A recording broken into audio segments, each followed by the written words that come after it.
Okay.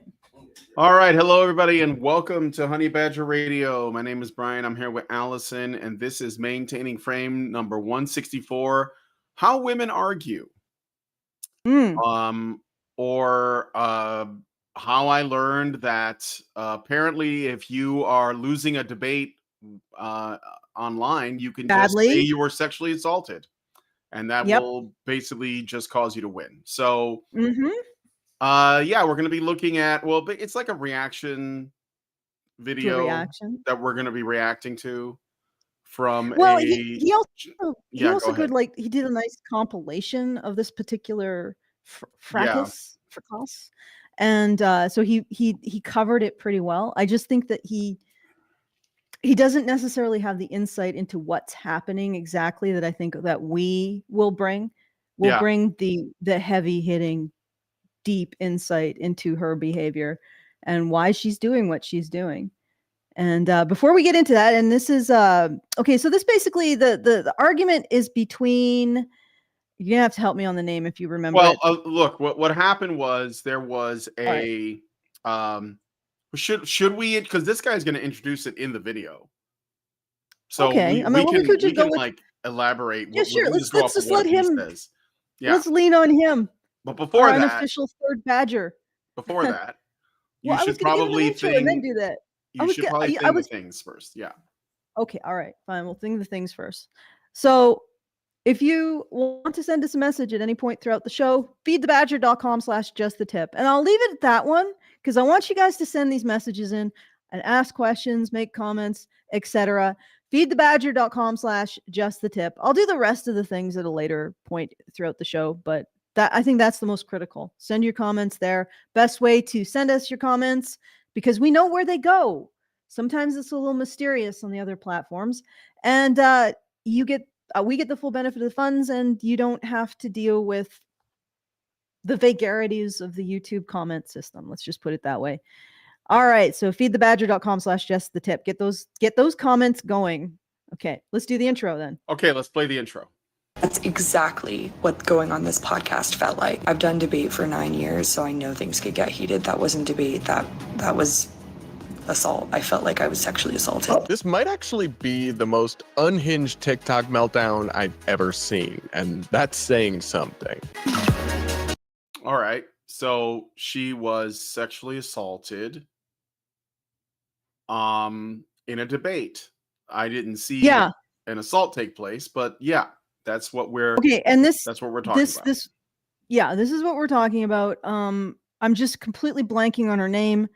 Do you remember her name, Brian? No, she's very internet Crash famous Out at something. She's like, her name is like Crash Out something. Crash Out Christie, I think. Yeah, but that's not Christie, actually like her name. That's not actually her name. Oh, well, I don't know. I had her damn name.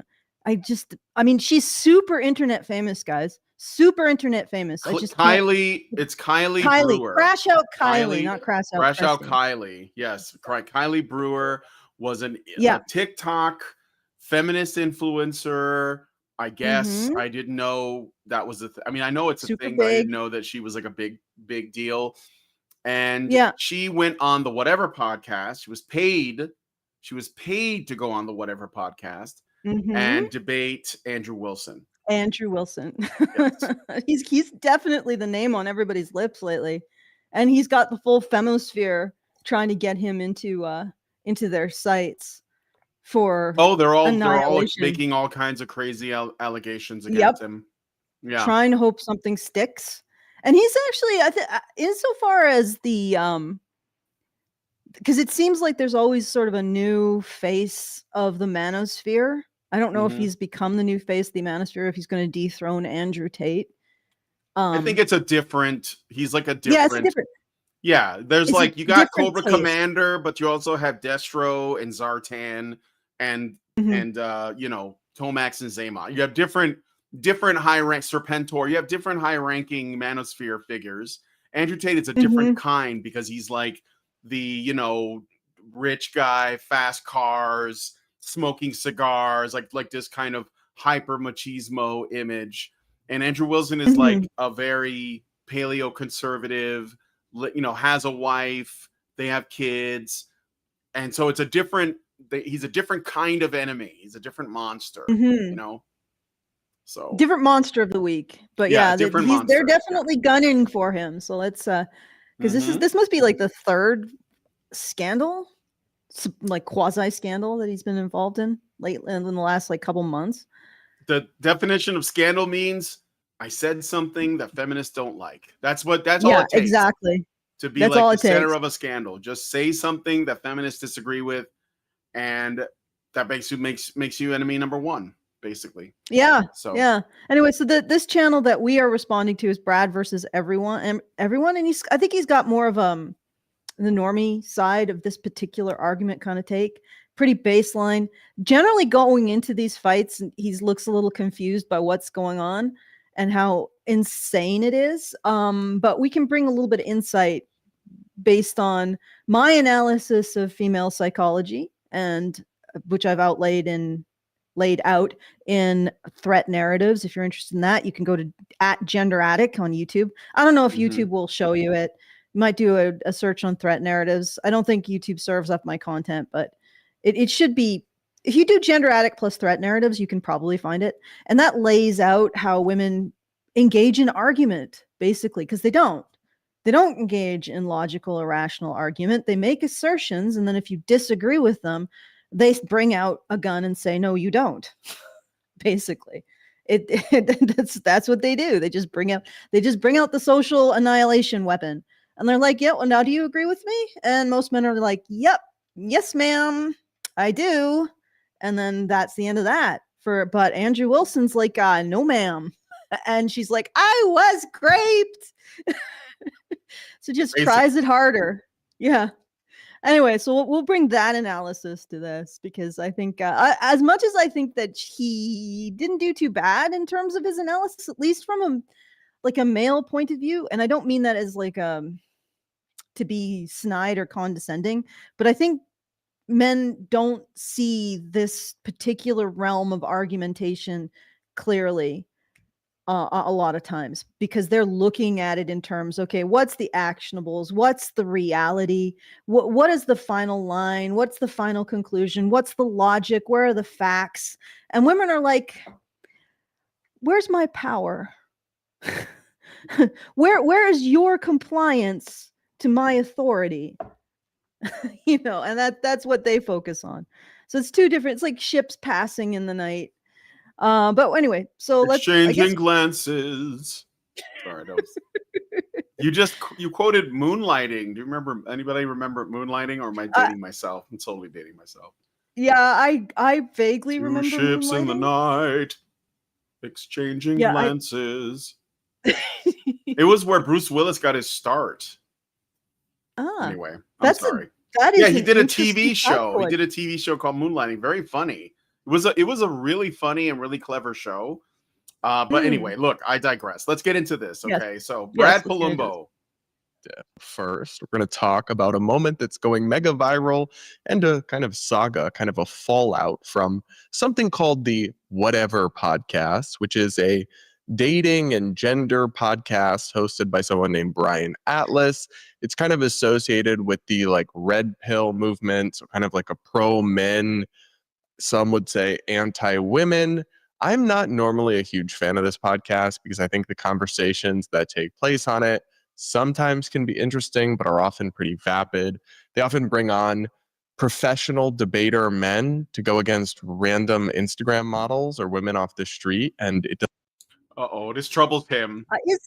Is Andrew Wilson really is professional? Is there such a thing as a professional debater? Like, really? Well, professional, no, but I mean, I guess like there is such a thing as like sort of like highly regarded debate, like the Monk debates or Oxford debates.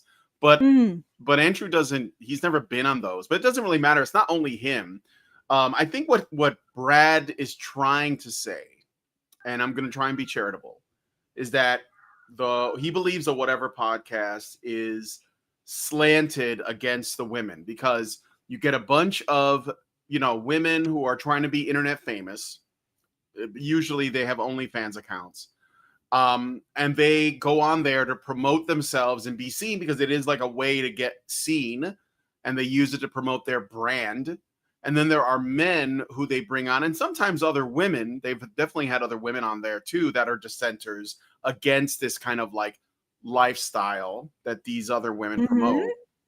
And those men and women that go on there to be like the voice of dissent, they are usually a lot better equipped to make the arguments, because usually the argument from the, let's say, the 304s that go on to whatever podcast, and I'm just saying that for the sake of brevity, is just simply like, hey, it makes me happy and I'm free, you know, and like, that's the only argument they have. And so they bring on people to basically say, well, you know, yes, that's true, but have you considered, you know, 1, 2, 3, 4, 5, or whatever? And a lot of times these women haven't.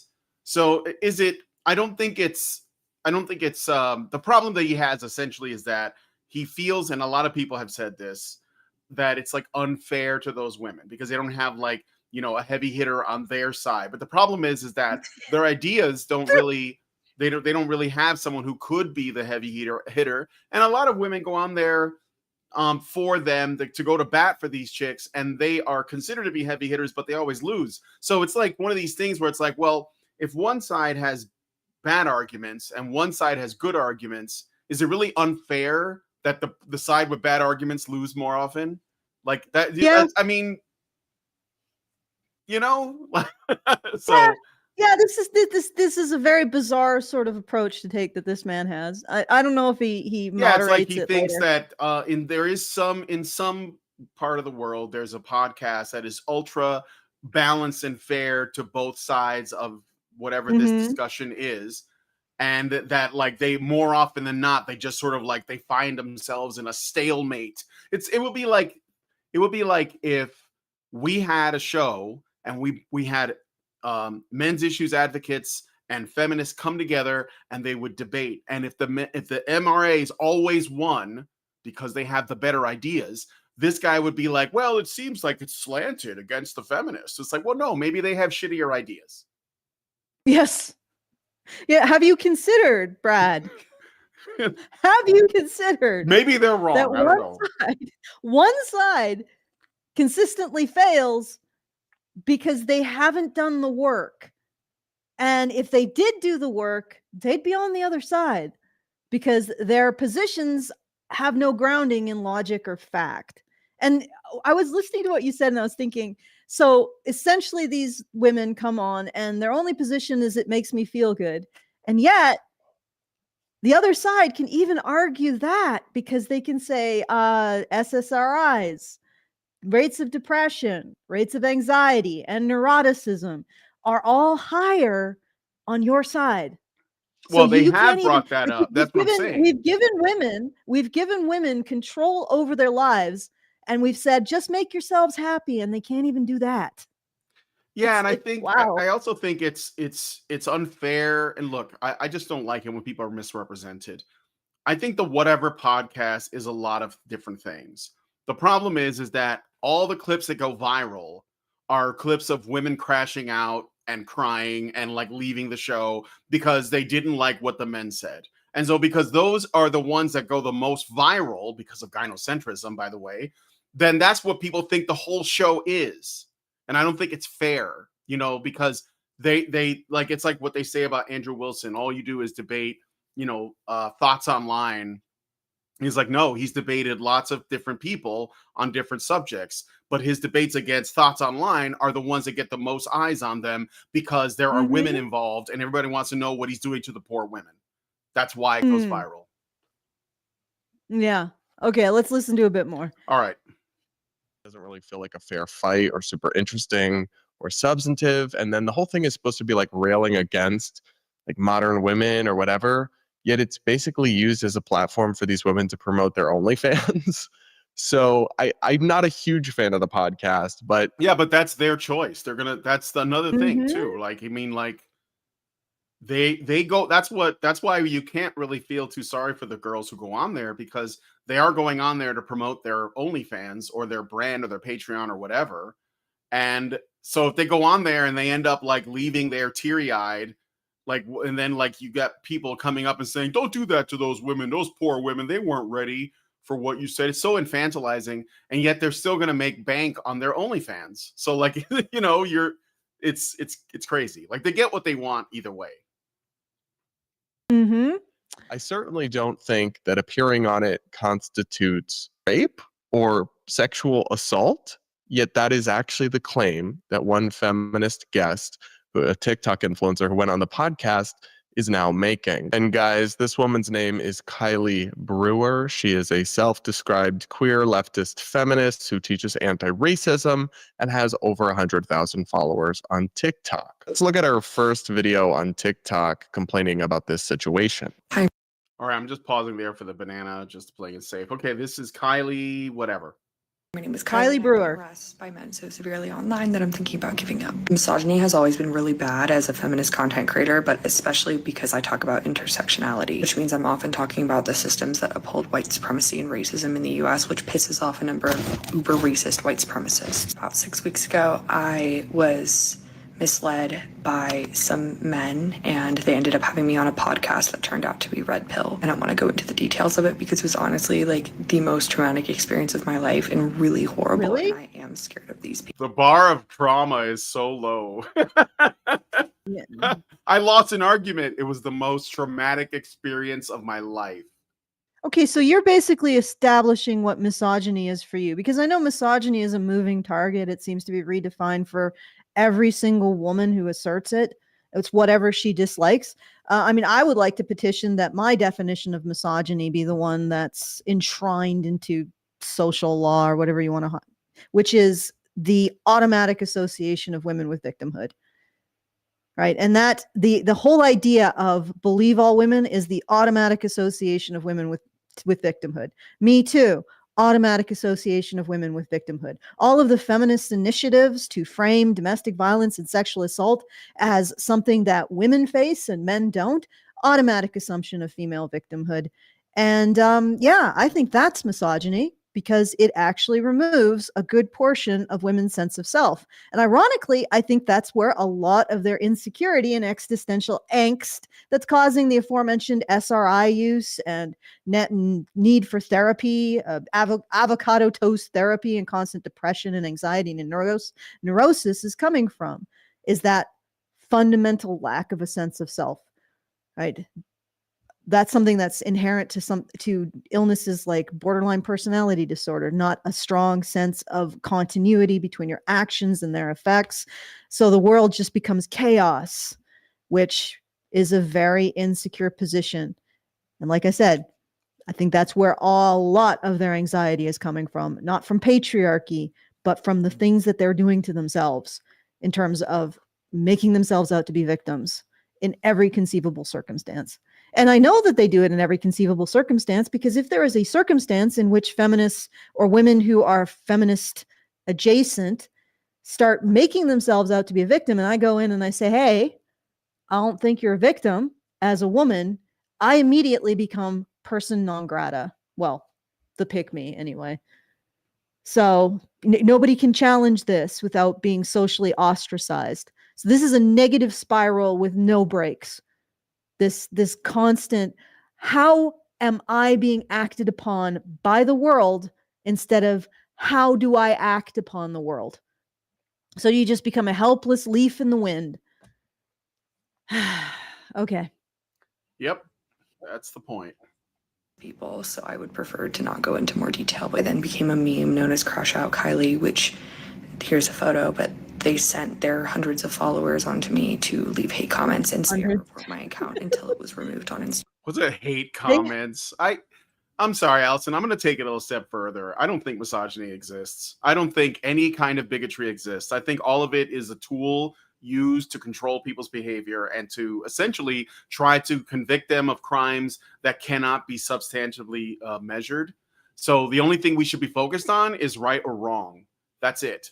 Because when you get into the muddy waters of misogyny, then you have to define it. Then you have to figure out what it means. I'm not doing that. I'm done with all of this. I'm done with white supremacy. I'm done with racism, misogyny, homophobia, all of it. It's all bullshit to me. I'm done with it. That's it. So it's just a form of control. But that's what I just want to point something out here. All right, let's go back like about 20 seconds. So I think this is 20 seconds. Like we'll start with the ridiculous green. Yeah, there you go. Okay. Yeah. A meme known as Out Kylie, which here's a photo, but they sent their hundreds of followers onto me to leave hate comments and spam report my account until it was removed on Instagram. For child. Wait. They do this. Child porn? For child porn. Okay, so like what? But wait a minute. We're supposed to take her word for this. Okay, that she wasn't engaging, like when they came over to do their hundreds of hate posts, that they were indeed hate posts, and somehow Instagram targeted her for removal for child porn. There are some steps missing here. Yeah, I mean, I would imagine that if there was a report on her account, that Instagram would have investigated it before they did that. Yeah. So, I mean, and if it's a false accusation, no, it's not great. There should be. Were you sharing that famous book by Andrea Dworkin about? Is that the one about sexualizing boys? No, that's Dworkin wrote, that's or am I Jermaine Julie Greer. Bindel? Jermaine Greer. Sorry, I get my political lesbians confused all the time. I'm sorry. Yeah, no, I don't know if Jermaine Greer was a political lesbian. I think she's like a political cougar. But she might have been sharing that book, or she might have been engaging in something that was a little bit noncy. And suddenly a whole flood of people who didn't like her came in and said, wait a second, this is against the TOS, right? We've had that experience, not specifically that. We've had bad faith interpretations of us breaking the rules. And what's really happened is we came, I guess, too close to a rule that could be bent to be seen that we broke it. So, for example, we showed video of a man being molested during a concert. It was a singer being molested by a fan during a concert. And we did that in order to raise awareness of men being molested. And YouTube said, nope, that wasn't, you as a channel that has talked about male victims of sexual assault for 15 years, you didn't do that to raise awareness. You did that to share it salaciously. And then we got a hit for that. So we've experienced stuff like that. We've experienced reinterpretations of rules in order to slam us with this, that, or the other. But I don't know how you can reinterpret sharing child porn. Maybe take the L and just disappear from the internet, Kylie, on that one. I mean, you think that'd be a really easy thing to investigate? Well, or humble yourself and say, oh, maybe I was wrong about all this. Like, that's all. That's all. It's so freeing. It's so freeing, guys. Just humble yourself and then seek the truth. Yeah, it's liberating. Like in a real sense. You're flawed. You make mistakes. And I'm stubborn. It's hard for me to take responsibility for crap. But usually it does feel better if I've done something genuinely wrong and I'm not being dogpiled on by a bunch of bad faith actors, then take responsibility. Say, I did that. It was bad. I'll try not to do it again. I mean, I'll do it. I will not do it again insofar as it's within my ability not to. Sometimes, like I said, the aforementioned YouTube strikes, there was nothing we could have done to prevent them because they were bad faith. But if it's within your realm of improving your behavior, apologize and improve it, because the apology is meaningless unless you do. But apparently, whatever podcast haters came to her Instagram account, and then somehow she got banned for posting child porn. Like I said, there needs to be some more steps there. Yeah, I feel like we're missing a little bit of context. I feel like we're missing a bit of information here. Did you skip a season? You shouldn't skip seasons. or a finale. Removed on Instagram for child. They do the same thing, so that my content has been censored, is not appearing on people's For You pages. I've become a target for them, for incels and red pill people. So if you see this, if you could just let me know, because I'm really close to giving up. And can I make you a target of something? Could you ahead. Stop with the vocal fry and just have a little enthusiasm for your life? I'm just a girl.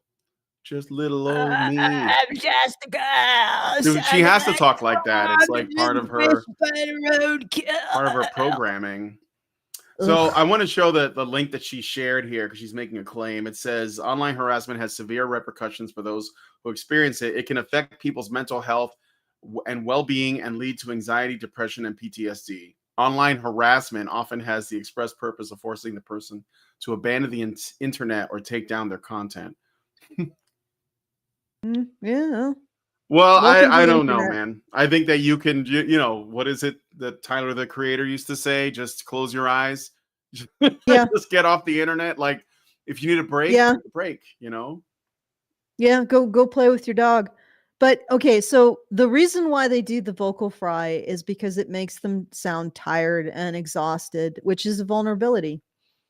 That's what it is. It's just an affectation of vulnerability. She's just saying, I'm so weak, guys. I can't Save me. anymore. I can't even. I just got somebody has to come in and save me. Save me. My That's life is basically a what she is. nightmare. It's that. It's felt. Oh God. Yeah, I know. Yeah. This is how long we've been doing this. Felt. Oh God, I'm having flashbacks. Ugh. Felt. What a terrible movie. Okay. So if you see this, if you could just let me know, because I'm like really close to giving up and I've been doing this for 2 years. This has been my dream. Yeah, you're not. So this is your dream? Everything about When you were Online born, internet before the content? internet happened, your dream was you were like 5 years old, and your mom said, "What do you want to be when you grow up?" And you're like, "I want to be on TikTok and influence people towards feminism." They were like, "What's TikTok?" Okay. Do you know what I wanted to be when I was like, I don't know, 8, 9? I wanted to be a marine biologist, like every fucking girl. And Jotaro. And Jotaro. But it's you wanted to make content on the internet? You wanted to be an internet content creator. Like that's not just the thing that you just do when like it's just I don't know. Everything else fails and you just end up doing that. This is something people aspire to. That just blows my mind. Okay. All right. Good Lord. Should I play from here, or do you want to hear his reactions to this, or let's yes, just keep going. yes. Let's just keep going. I'd like to get the pulse of the normies. And absurd if you know a little bit of the context. First of all, she's complaining about being censored and my videos aren't being shown on the For You page. This video has 1.1 million views. I don't know what she's talking about. I don't know what happened with her Instagram account. I did look and see that it's still suspended. And if that, whatever reason it's suspended is from like trolling and spam and she didn't actually do anything wrong, then of course I don't support that. But I don't know exactly what happened there. I do know the hosts and the other guests definitely. Yeah, you know the shell of what happened, dude. The haters came to her channel and apparently spam reported her, and she got caught with child porn or something. Like she did something that was child porn adjacent, or could be misconstrued as child porn. Like maybe if we are very charitable, misconstrued as child porn. I don't know what could be misconstrued as child porn. Maybe she shared, I don't know, vlogger. Well, I think she's trying to like say that whatever it was like really absurd. It's possible that trolls, but again, I don't know. It's possible that trolls just made that up. She would have to retweet something, and if she's like retweeting it and saying, I don't like that, does Instagram have no sense of context? I don't know. There's not enough steps in here. There's not enough steps, and no, obviously not. Obscuring it. I don't think that he is. Yeah, well, he's basically saying, I don't know what happened. And I'm like, well, you know, a couple things. Haters came. She alleges that they mass reported her and she got for child porn. Right? Those are the things we know. And there's a lot missing. And he's like, well, you know, if she was mass reported for insert nothing, he's not repeating what she was mass reported for, is what I'm saying. Right. Probably because it reflects badly on her. if true. But anyway, if true.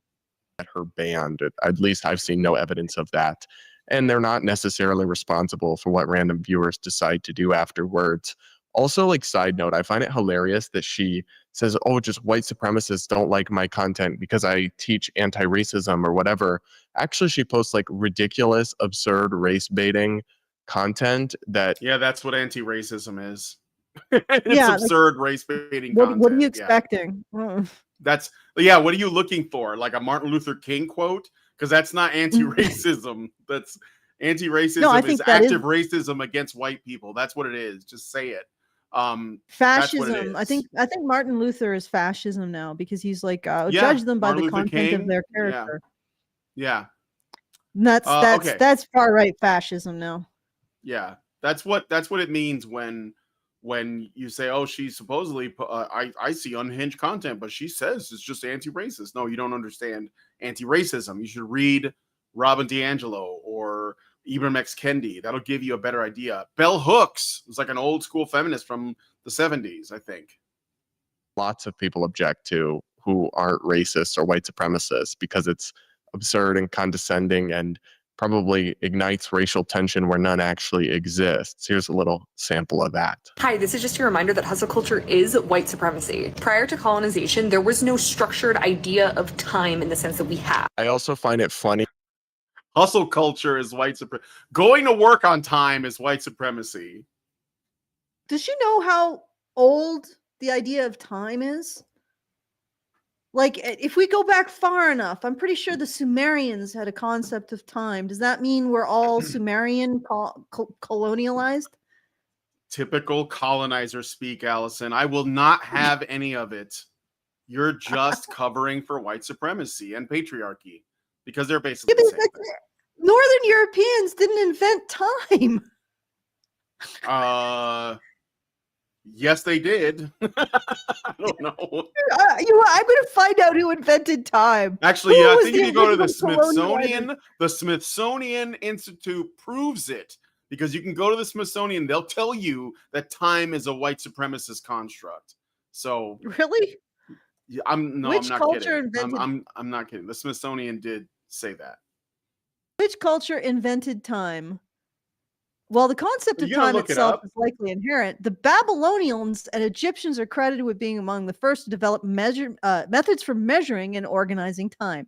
The Babylonians and the Egyptians. So we were all colonized by an ethnicity that probably no longer exists. How are we to blame them? Obviously, you don't understand how deep the rabbit hole goes. Richard Bier gave us a super chow for $10. Yeah. Thank you, Richard. And he says, in the live action movie of Lily and Stitch, I think you meant Lilo and Stitch, the older sister who wants to be a marine biologist actually tells Lilo that she needs to go into foster care so that the older sister can go to college. Yes. What is that?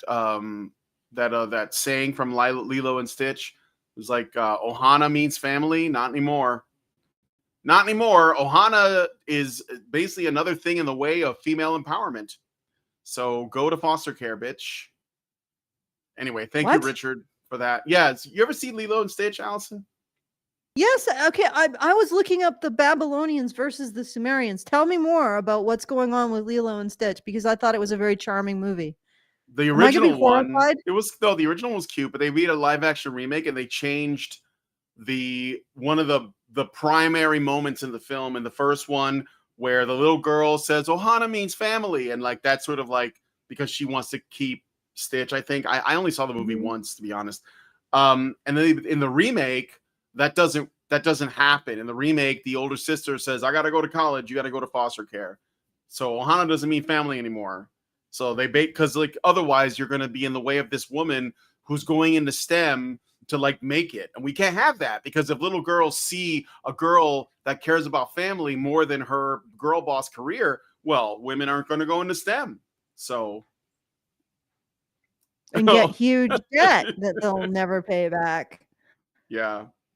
So they changed it. They changed it for the message, basically. Just another thing. Disgusting. Just another thing on the sacrificial slab to be Oh, stabbed. now it's trad. Actually, all family is trad. Even found family is trad. Any connection between one human being and another that isn't mediated by corporate fiat is trad. It hasn't So, been you know, if you have a deconstructed friend, sufficiently enough. That's why.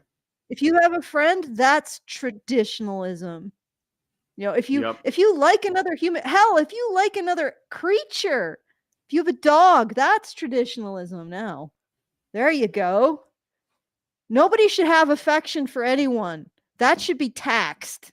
So somehow we need to make money off of that. If people enjoying each other's company and enjoying the dopamine rush of, well, is it a dopamine rush? Maybe a dopamine drip of actually being friends or having romantic interest or having any kind of pleasurable interaction with another human being. My God, that's a source. That's a free source of dopamine, and it probably has something to do with global warming too. We got to tax Absolutely. Absolutely. Captain that. Planet told us can't have too many kids.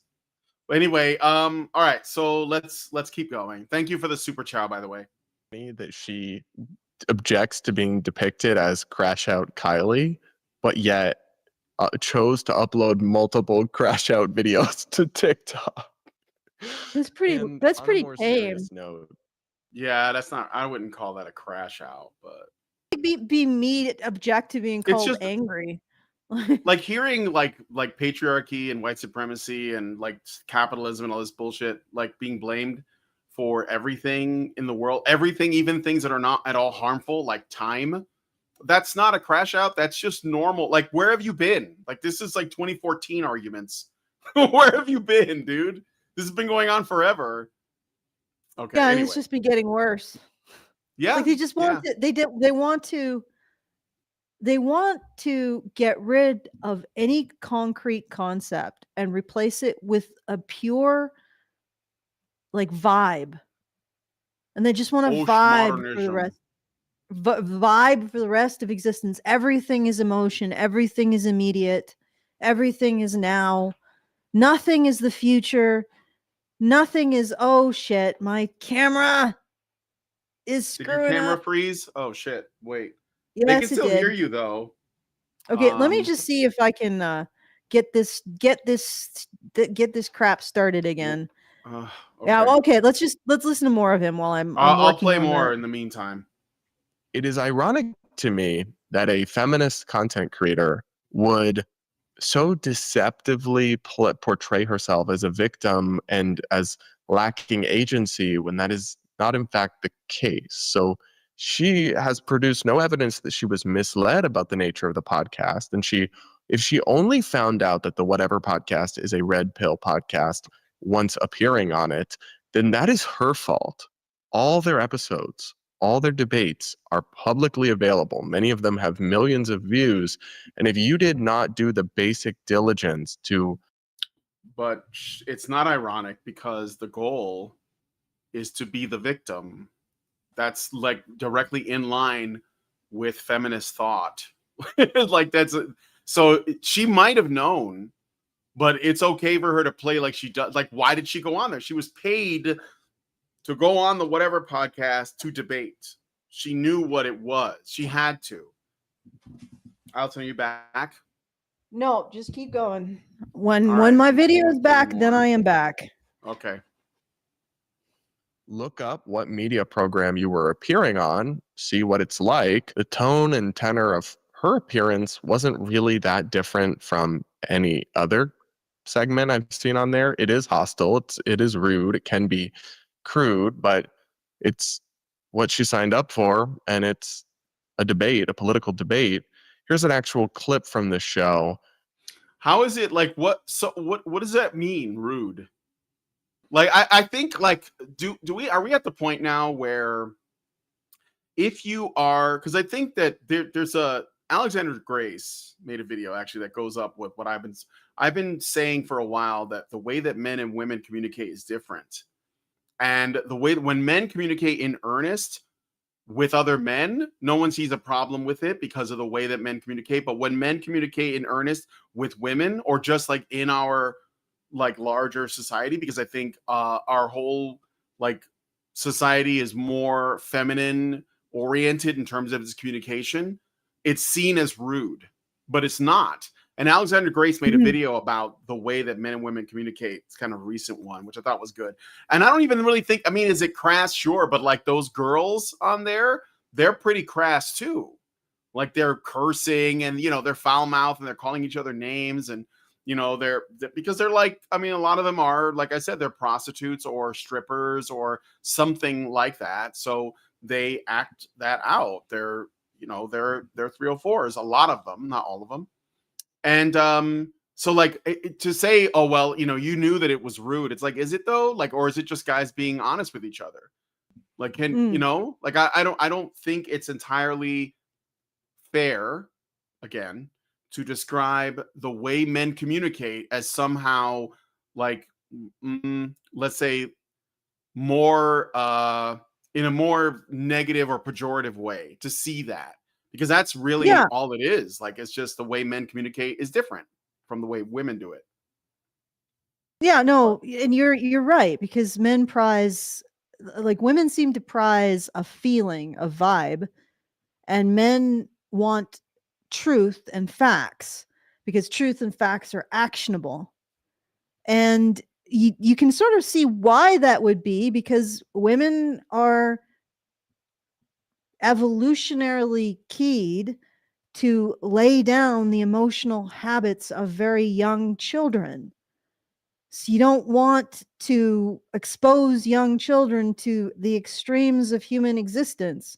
So women tend to want to keep it vibey, you know. And so I'm not sure if they're able really, but to keep conflicts more That's obscured. What it is.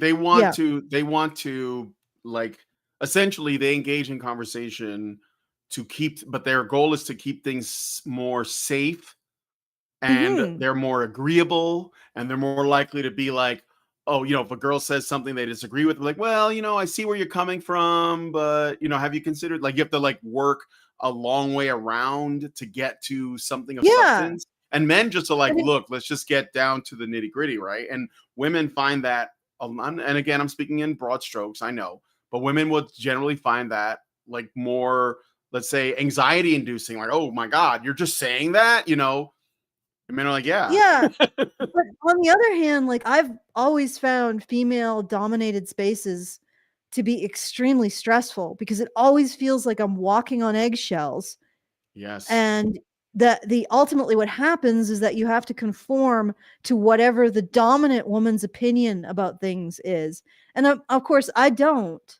Like I have no interest. I remember going into Home Math forum, and he had a room just for the women, and I think that it was in the process of breaking apart, or women were going to disappear or whatever. And I remember getting in there and I'm like, this is a very uncomfortable atmosphere. And there was a woman who worked in the oil industry, and the oil industry is very male dominated and it's very results dominated. And she described how she had to deal with stupid humor from men, which is less offensive and just more like groan worthy, like get dad humor, except maybe a bit more ribald and that kind of thing. And another woman was like, you shouldn't just tolerate that. And she was like, well, I mean, it's my job.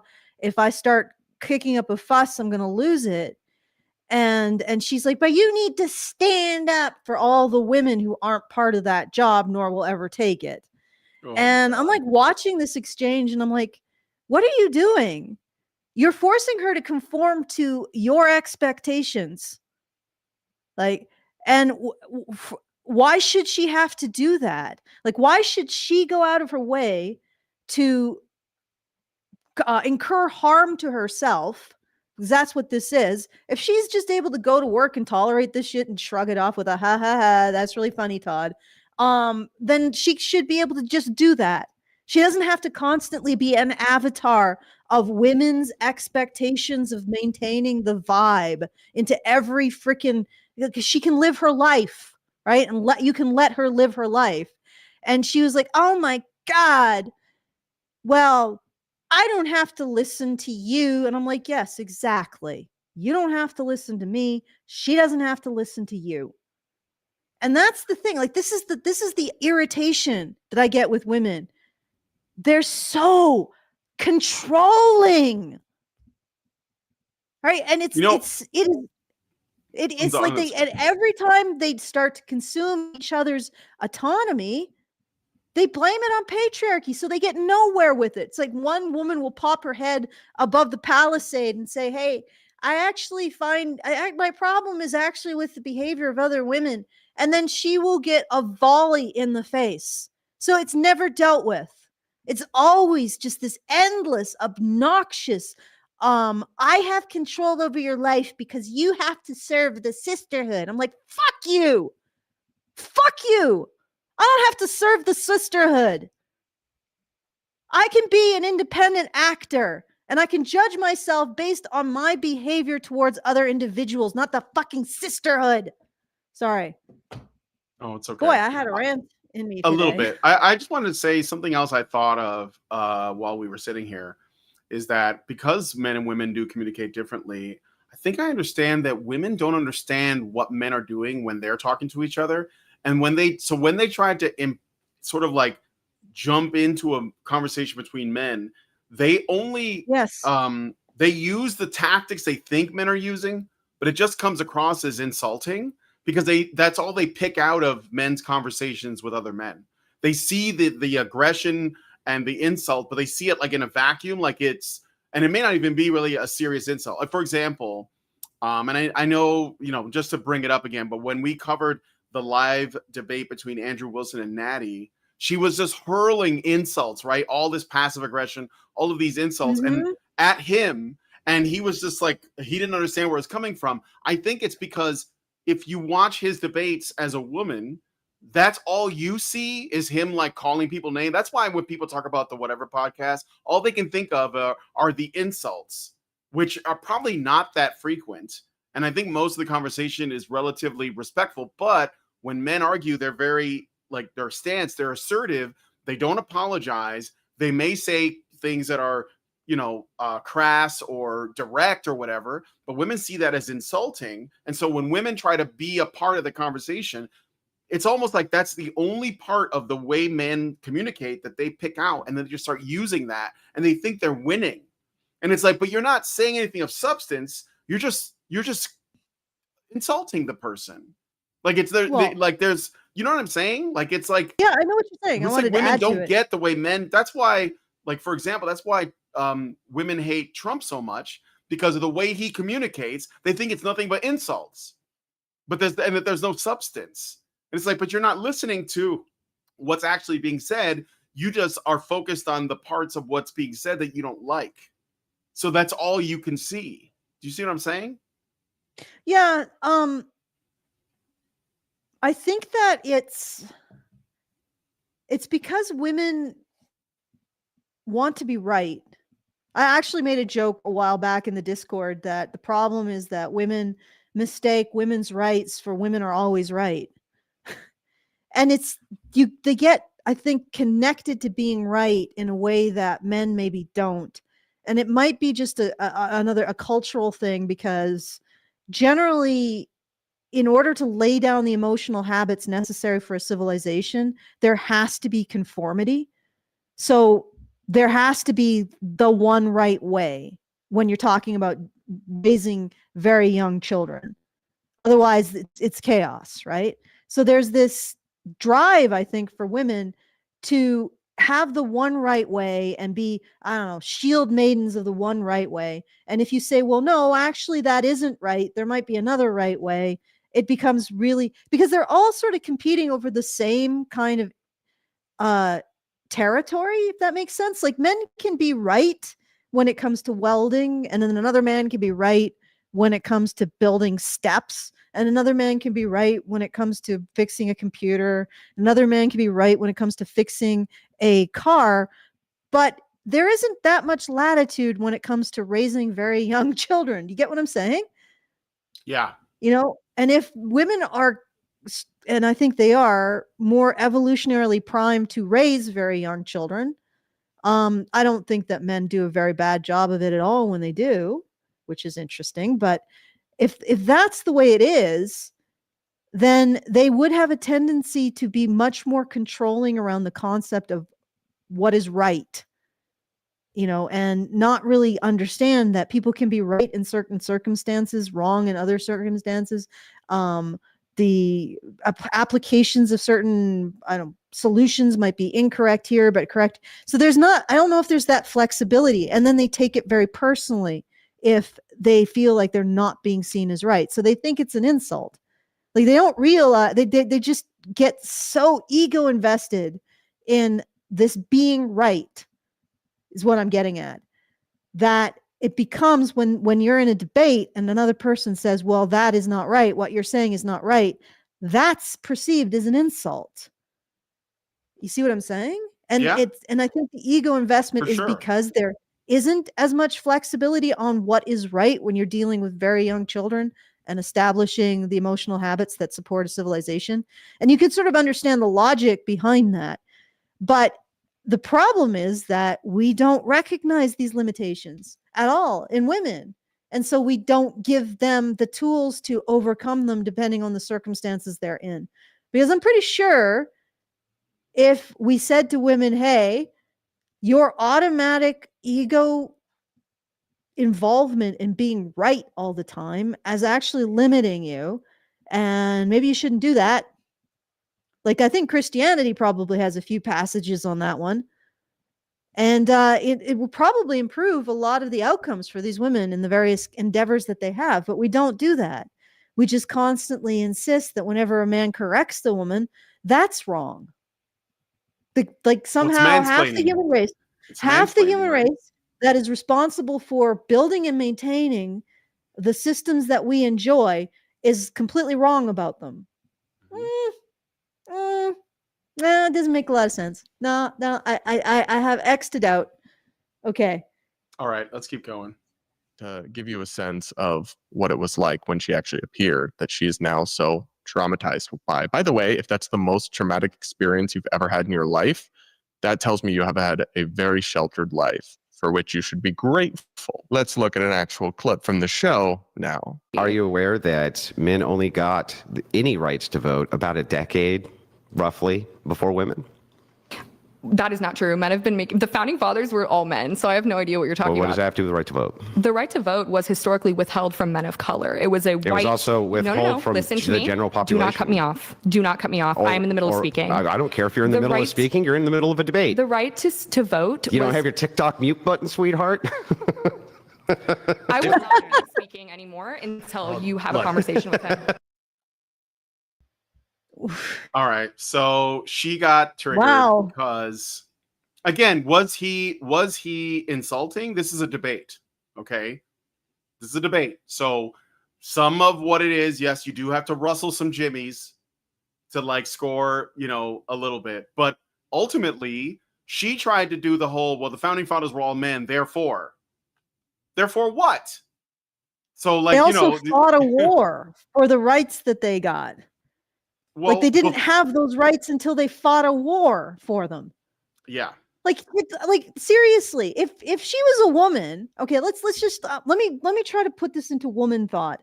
Okay, ladies, you go out into the forest and you have a lovely day gathering nuts and berries and tubers, and then you come home and there's this dude that says, you owe me half. Do you think that you owe him half? And his logic is, because I don't have half. Like, I don't have the things that you spent all day gathering, so you owe me half of them. Okay? Does that logic fly? No. The founding fathers did the work. They put their lives in danger in order to gain the rights that didn't exist before they did the work. Why are why are women owed the rights that they did the work to get? That the founding fathers did the work to get? That the men did the work to get? Please inform me. What is women's right? Why do women have a right to vote? Why do women have a right to work, to labor that men do? Tell me. And furthermore, if women had the right to vote then, how are they going to make sure that they can defend it? Right? Are they going to go out and with a musket and start marching in a freaking square? Whatever they did at the time. I guess they were doing guerrilla warfare. Hey, women can do guerrilla warfare. Like, were women going to go out and fight for the vote? And not just the individual women who were probably trans men doing it. So don't appropriate the valor of trans men, feminists. I'm talking about all women. Are they going to go out and do the work? So why is it? And I guarantee that women are very much aware of when they do the work, that they should get 100% of the benefit of that work, and nobody else, certainly not their husband, should get any benefit from that work. What's mine is mine, and what's his is mine, right? And you can't apply that to the vote. Men earned their say in the political process, and they have done so for as long as there has been a political say, a political process, and a say in it. They have had to fight because, as the founding fathers show, those rights didn't exist until they fought for them and they established them, and they said, we are going to die in the service of maintaining our rights. And you're telling me that women are owed? They aren't. Women are not owed shit. If women can understand that men aren't owed shit if women do the labor, then women can understand that women aren't owed shit if men do the labor. I mean, like,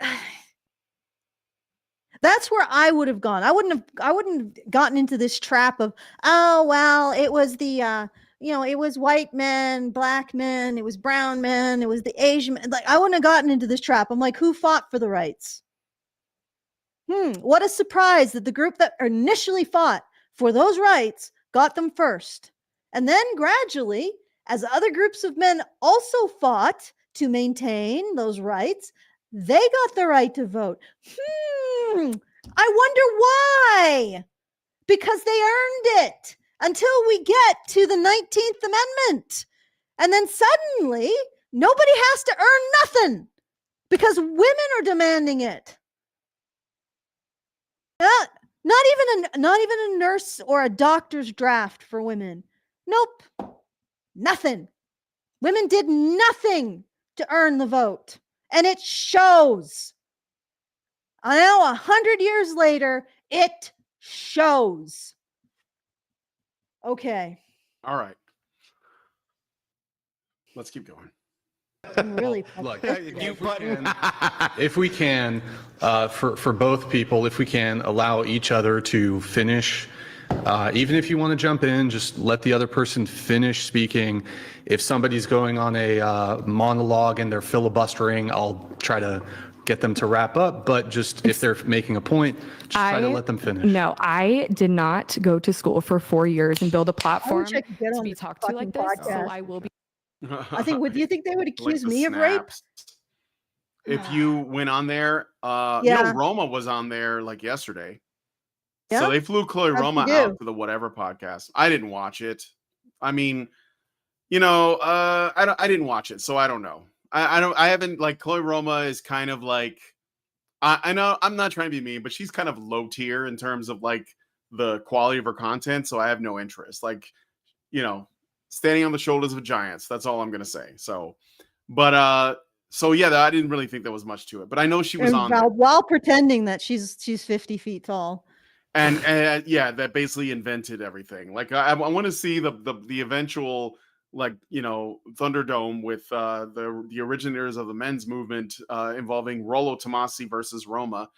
But yeah, I think that I didn't watch it, but I know she was on there. So this is not irrelevant because it means, like, the thing that gives me the most let's say white pills of all this is that the conversation that we've been having is, like, it is out there.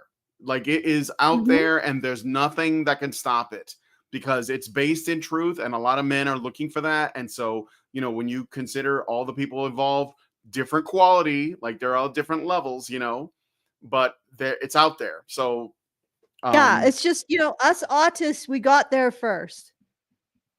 As usual. Yeah. It's not men appropriating women's stuff like the feminists like to say. It's the normies appropriating the autists. I am being very facetious. Do not quote me on that. Okay. All right, let's keep going. Try to let them finish. No, I did not go to school for 4 years and build a platform to be talked to like this. So I will be walking away from the microphone right now, and I would encourage you to get your guest under control. I'm going to take 2 minutes so you can ask him questions if you'd like, and I will be right back. Because you run the show. I just See, now this is a tactic. He was rude to me. I'm gonna leave. Basically, I'm gonna take my ball and I'm going home. And Andrew is rightfully, and I'm sorry, but he's right. He's like, this isn't your show. You don't have control over how this thing goes. And you could leave if you want to, but you're not going to look like a winner. So, okay. won't be back. And I don't give a shit. What do I care? I'm here to have a debate, not listen to your whining. Do you want to have a debate or not? all right, I'm not going to be talked to like this. Well, so. do you want to just take a little 2-minute breather? You want to take a 2-minute breather? This is feminism? You're the strong woman? You're the strong woman? She comes back for a bit. So I don't know. I don't think Brad Columbo has the whole context. Allison, are you frozen? Oh no, you're not. No, I'm not frozen. I'm just boggling. Yeah, but he's pretty cutthroat. He's like he goes for the identity, doesn't he? And yes, well, yeah, absolutely 100%. That is not an act of strength. I mean, is he wrong though? That's all. That's all I care about. He's not wrong. So because the thing is, once you start concerning yourself with tone, you lose, because these people control the tone. That's their whole thing. That's their fucking main gun, is tone control. If you let them control the tone, you will lose. If you let them control the language, you will lose. You have to hold their feet to the fire. You have to. Mm-hmm. It's the only way. And yeah, they'll probably cry and spurg out or whatever, crash out. So fucking what? You know, if you're going to, because what you are talking about affects people's lives, you want to do this through legislation, through the political will of the government and all the force that comes with that, you better bring fucking receipts. So no, I don't blame him at all for that. That's what has to happen. That's what feminism has to be destroyed. It has to be burned to the ground. And we have to if somebody hears the word, they have to basically be like, no, I don't want to deal with that. It has to be as bad as Nazism is. It has to be treated the same because it is the same. That's the only way. You have to the only give thing it so much. The caveat is that it needs to be the behavior. Well, but I'm saying women playing the victim. Yes. The behavior of asserting that men oppress women, which is just basically another way of saying men are strong, women are weak, therefore men have to serve women. And all of that. The expectations that men lead, but giving them no ability to do so, meaning that all that you're doing is blaming men for women's choices. All of this, we have to look at it, and we have to resolve it. And that is one of the hardest things to do, because it's how people have structured their self-worth in this society. Men take self-worth from service to women, from a sense of guilt to women, and women take self-worth in being able to direct men to do shit. So when you say, no, we got to actually fix this, we got to look at it and we got to fix it because it's not serving us, people don't want to do it, because that is the hardest thing for any human being to challenge, is where they get their sense of self-worth from. What actions they get their self-worth from, how they arrange themselves in relation to society and other people, and in order to feel a sense of self-worth. That is the hardest thing to question. And as much as you say that Andrew Wilson is, putting forth the stuff that we are putting forth, which is great, the fact that we go back to that over and over again, the fact that you say, no, women have to take responsibility and men have to let go of some responsibility. That's going right into how people feel like they have worth. Men feel like they have worth when they take responsibility, and women feel like they have worth when men take responsibility from them. And when you got two weirdos on the internet saying, hey, I think that this is why the world is going to hell and is on fire, nobody wants to listen to that. Because it's honestly, I think everybody here can agree that there is something wrong and what we're saying is common sense. But when you identify your self-worth with pushing the door and not pulling it, somebody saying, hey, that door says pull, you don't want to hear it. You'll just push harder just to prove them wrong. And that's what we're up against.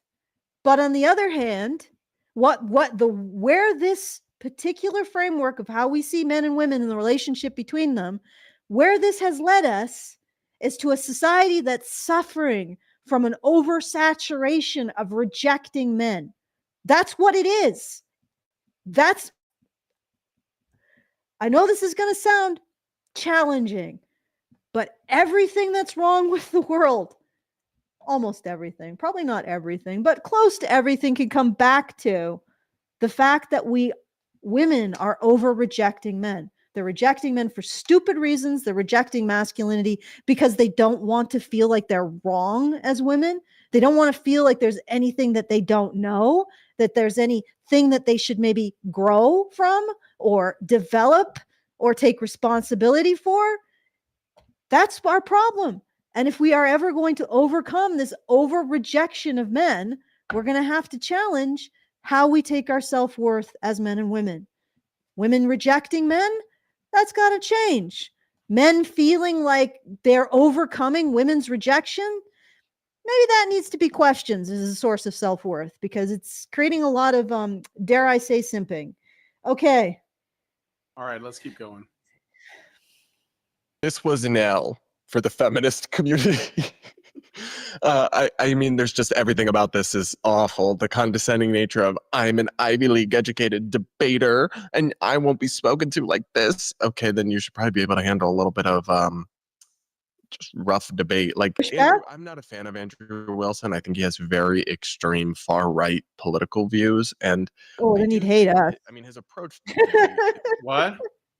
Well, I'm just thinking that if Brad doesn't like Andrew Wilson, I think if we ever came on his radar, he'd probably get a chill up his spine.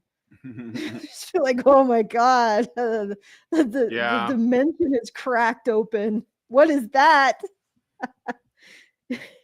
I don't know.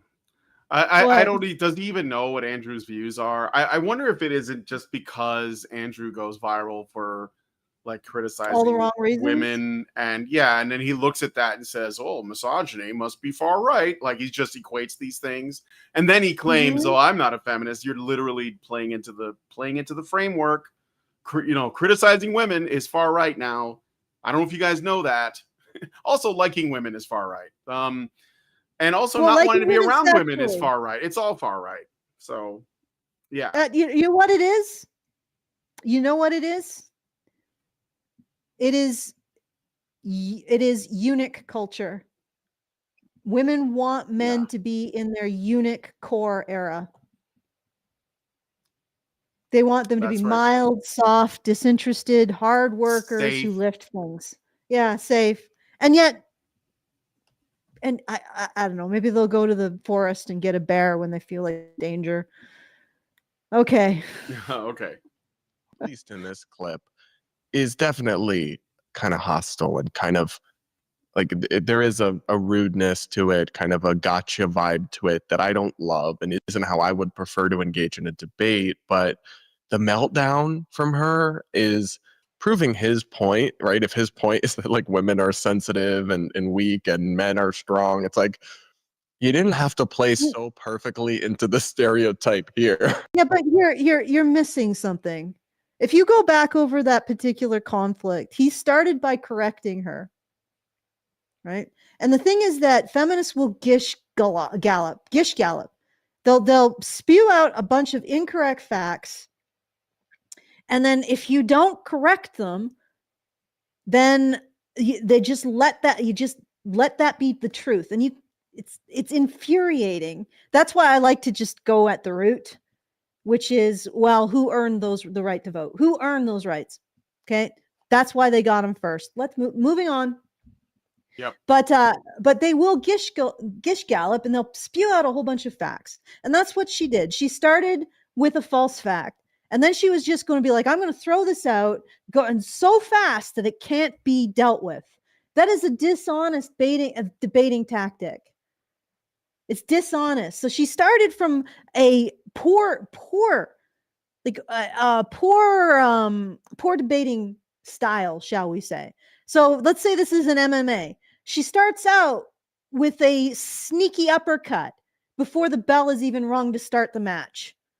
So she's already starting out being a little shit. All right? That's something that he's not having in his analysis. Then when he calls her out on it, it says, hey, that's incorrect. And he didn't do so impolitely. She started throwing her weight around.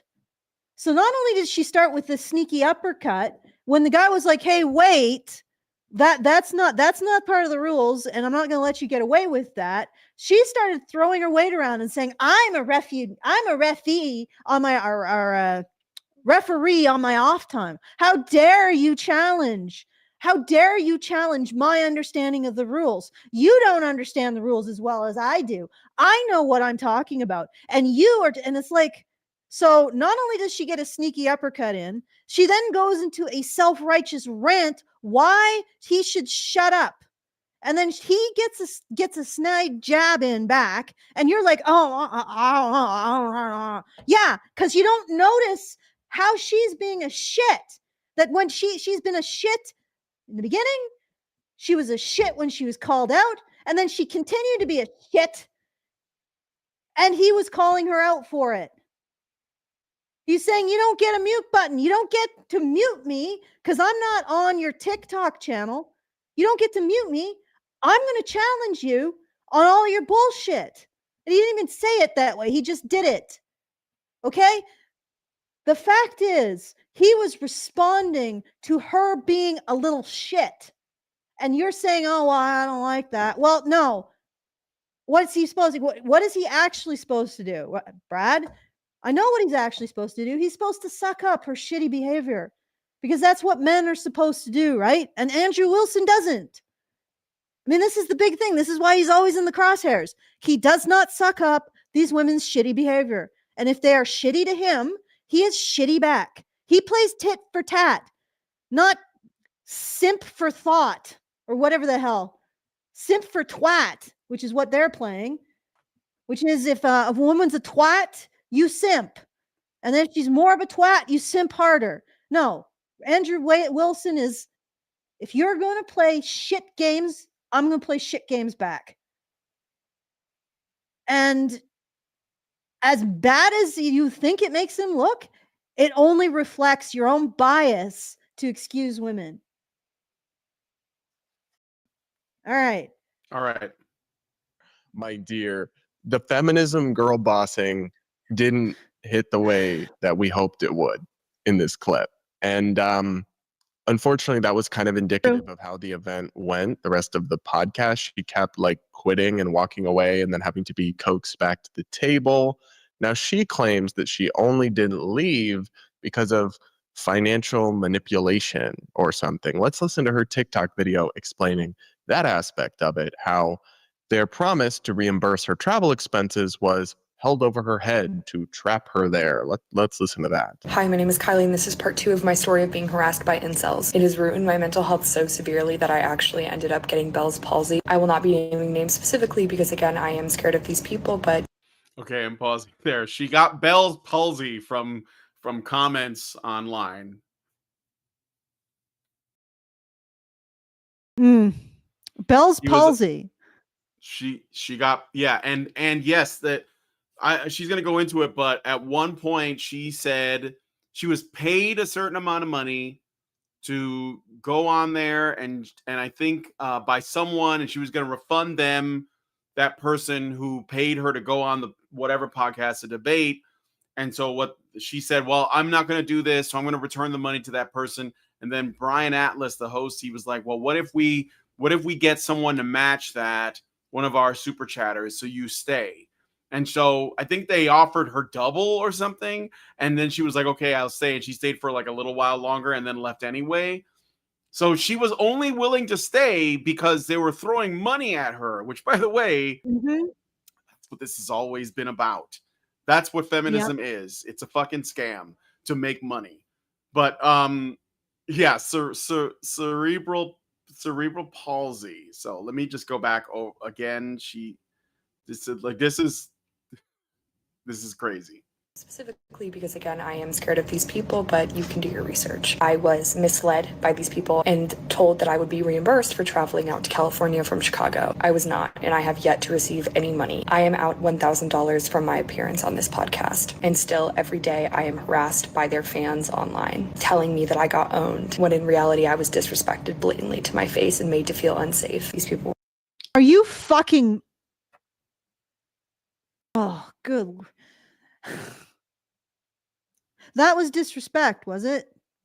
She called the people who went to her comments. She just threw it out there. She just said they were incels. We don't even know. Like, she just said that. This is like how they use this She's word. She's threat narrativing. Basically, she got called out. Like, and he wasn't going to let her gish gallop. He wasn't going to let her throw shit out in order to terraform the environment to suit herself. She got called on it. She threw a fit, started throwing her weight around like a thug, and he called her out on that, and then she rage quit. And presumably there was no more progress to be had after this. And now she's threat narrativing around how she's a victim. And yet, if she was the recipient of her own behavior, she would know that she was being a disrespectful shitheel. And she would be threat narrating about herself if she had received her own behavior. It's like, lady, if you're going to go in and act and play dirty, don't be offended when somebody says you're playing dirty and you don't get to do this on this platform because you don't have a mute button. Right? It's this and then to say, oh, good grief. Okay, let's just keep. Well, this is sorry. We're going to be here forever if I keep ranting over this. All right, let's go. We're talking about harming women. They were drinking alcohol on set and making me feel generally very uncomfortable and unsafe, as well as prolonging my duress by holding money and financial gain over my head because they kept trying to financial gain. They were holding it over my head. Financial gain. They were jingling the keys of financial gain, and that's abuse. Also, they were drinking and smoking. But aggressively, Brian. Aggressively drinking. Again, they do this on the show. She knows that. Like, I think that if they get over a certain amount in a super chat, they pop a bottle of champagne, and everybody at the table can drink it if they want to. You know, it's optional. That's a normal thing they do on there. So I'm having a very really uncharitable thought. I mean, if she really wanted to win the argument, she could have just pushed him over and sat on him. Oof. Okay. Just saying. Okay. Conditions in the contract that they wouldn't pay me unless I stayed till the end. On the live stream, people would send in money and be like $10 to put a sock in her mouth, slap the bitch, $20, and a bunch of other things. I was obviously scared that they would take the money and harm me. And at the end, my God! Can you imagine? Not the argument? Slap the bitch. A super chat comes in. Andrew gets out of his chair. Come on camera, live, really? Oh God! She's thinking about it. No, she wants. She wants to use anything to play the victim of this in order to establish her emotional dominance over it. It's a very old playbook, and then it's because she cannot actually support her position. I could probably argue the feminist position better than she could. All right. Yeah. Anyway, they didn't pay me a single cent. Okay. So again, I am not buying the melodrama here that you were tricked into appearing on this podcast. It is not their fault you didn't Google it and watch a couple episodes before going on. If you did, you would have known exactly what to expect. You would have known that they do belittle their female guests sometimes in ways that I don't support and don't think are healthy or productive. They do. Oh God, dude, stop. They go on there to be belittled on purpose because they want to drive people to their OnlyFans. Well, when it happens, okay, and the thing is too, a lot of women do that to other women on there. It's not just men that are like, oh, I don't have anything to do there. I think I want to go on whatever podcast and shit on a bunch of before we get real on a tear. And agreeing with this guy because she calls it belittling. If a man behaved in the way that these women did, what would they do to him? Would they belittle him? At least they probably get a lot more. He'd get a lot more shit.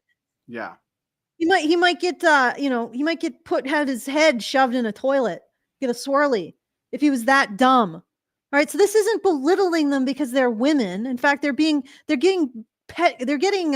kit glove treatment because they're women. Because if men went on this podcast and said the things that these women say, they get worse treatment. Well, male feminists have been on that podcast, and they have gotten worse treatment. But those clips don't go viral, Allison. Of course not, because it doesn't buy into the narrative of the virulent misogyny against women. Ugh. Like I wish that they would get like one of the Karen. Well, Karen probably wouldn't go on because she doesn't want to travel, but like get a female MRA to go after these women. Well, Roma was on there, but again, I don't know. I didn't watch it. I watched a little bit of it. I got bored and I left it. She did. From what I saw, she was not very confrontational or combative. I think it was just like they were just vibing there, and I was like, okay, this is going nowhere. I got bored because watching women talk gets boring because even when it's supposed to be about something really contentious, they never get to it because everyone's like laying the pillows out. So you don't really. Even Brian Atlas was away from his computer for a while. Get someone more savage on. If you're gonna have a woman have Pearl on. Pearl has been on, I think, and also there's this comedian, this female. It was a while ago. I don't really remember. I'm sure it was. And also there's a comedian named Leonardo Joni who's like one of the most like censored comedians, like women on the internet, but she was on there and she was a lot more like no kid gloves. But again, I don't think a lot of her content went viral. A lot of it comes down to because it's a woman holding other women accountable. I don't think that stuff goes viral as much. And it's the stuff where men are being held their feet to the fire doesn't go viral either because nobody gives a shit. Like, okay, he got schooled in this particular subject, but nobody cares enough to share it around like, oh my God, look what they did to this guy. No, nobody cares. So somebody says Roma is more of a feminist than an MRA. Yes. I know, we've said that. I mean, she knows a lot of the MRA talking points, but she's definitely got more of a feminist sympathetic side. I don't know how to put it, but definitely like a blue-pilled anti-feminist or a blue-pilled MRA. Let's put it that way. Is that fair, you guys think? She's like a blue-pilled men's rights activist? Because she's very concerned with how her message makes women feel. So it's something you're going to have to confront at some point. But yeah. Yeah, unfortunately, we just can't care because the thing is, it can't be about how women feel. As soon as it is, you lose. Yeah. It has to be about what women do. Yeah. Can't be about how women feel. It has to be about what women do. And if you don't understand the difference, then I can't help you. You're going to be part of the mass dissolving, shall we call it? Mm-hmm. All right, let's keep going. Antagonize their female guests, and so I guess sometimes their male guests as well, And it's not Sometimes. like a super What are you talking about? Or Yeah, super I'm gonna sus work type on my vibe. camera here for a sec, but so just keep Okay. going and responding. All right. That said, you should have known that. You also should have known that no one gets assaulted on they don't punch or hit people. That's not a thing that happens on their show, and you had no real reason to believe that it would. Now, as for the expenses, listen, if I ran the podcast, if I was this Brian guy, I would probably reimburse her just because she did come all the way out there. You did get the views and clicks that you were hoping for. But in his defense, they had an agreement, a written agreement that she would come and complete the podcast and he would reimburse her. And she left early and both sides. No, she did not live up to her end of the deal. She doesn't deserve any money. And I guarantee you that her crying on TikTok about this probably got a bunch of people to send her money. So she's fine, dude. She's going to be just fine. Yeah, she's fine. She broke a contract. It was an agreement. She didn't go through with it. Why would he give her anything? He doesn't have to. Multiple times disrupted the podcast. She didn't stay till the end. She didn't really hold up her end of the deal. So it's not the craziest thing in the world that you would refuse to reimburse her. I would probably still reimburse if I was him, especially to take away, whatever tiny bit of legitimate grievance she might have to garner sympathy in this fallout. But I don't think he's crazy for not wanting to reimburse her when she didn't hold up her end of the bargain, which again, she should have known what she was signing up for by doing basic due diligence. And it's not his fault if she agreed to do something that she was not emotionally or mentally strong enough to actually fulfill and yet expects the full benefits of the contract. Ironically, that doesn't seem very feminist to me. The feminist position would be that men and women are equal and that a woman is just as capable of fulfilling her obligations and being held to account to the agreements she signs up to. You sweet summer child. Oh, that doesn't sound like feminism that I read about. That's weird. She's not living up to the standard that she has. I'm sorry. I don't mean to shit on this guy. I know he's like a normie dude that's talking about this, but when I hear people say, "Oh, that's odd. What would it be like if the shoe was on the other foot? This is weirdly hypocritical. What if a man did that?" It's How so long have you boring. been here? It's like, that doesn't sound very feminist. John Doe says Roma is worried about misogyny in the MRM. Yeah, she's made videos about it. Yeah, because she again is concerned about how things make women feel as opposed to being concerned about what women do. My concern is that what women do and the consequences of what women do is sacrificed for how women feel. And not only do I find that unbelievably patronizing, I think it's toxic. And I would consider that to be misogyny. I want to know. I don't care. Don't flatter my feelings. I want to know the truth. Right? I want to know the truth. I don't want to live in this vibe of lukewarm vomit or amniotic fluid that women seem to want to exist within. Just tell me the truth. Just tell it to me straight. Be honest. That is more respect than whatever Roma wants for women. And if you can't do that, then how can you be part of a solution? Like, the problem is that women are not being held accountable for their half of holding up the sky. If telling women that makes them feel uncomfortable and you're not allowed to make women feel uncomfortable, how do you solve the problem? You're just a distraction. I'm sorry, you just got to be able to blame women and you got to be able to say, suck it up, buttercup, when they're upset. And yes, you need to uphold your contractual duties. If you sign a contract, you should do your half. And even though this guy would be like, oh, I'd pay her, maybe she can learn a lesson from this. All right. And that's actually why I think Pearl more than Roma, because Pearl doesn't seem to think that she's not operating in the sphere of I need to care about what women feel.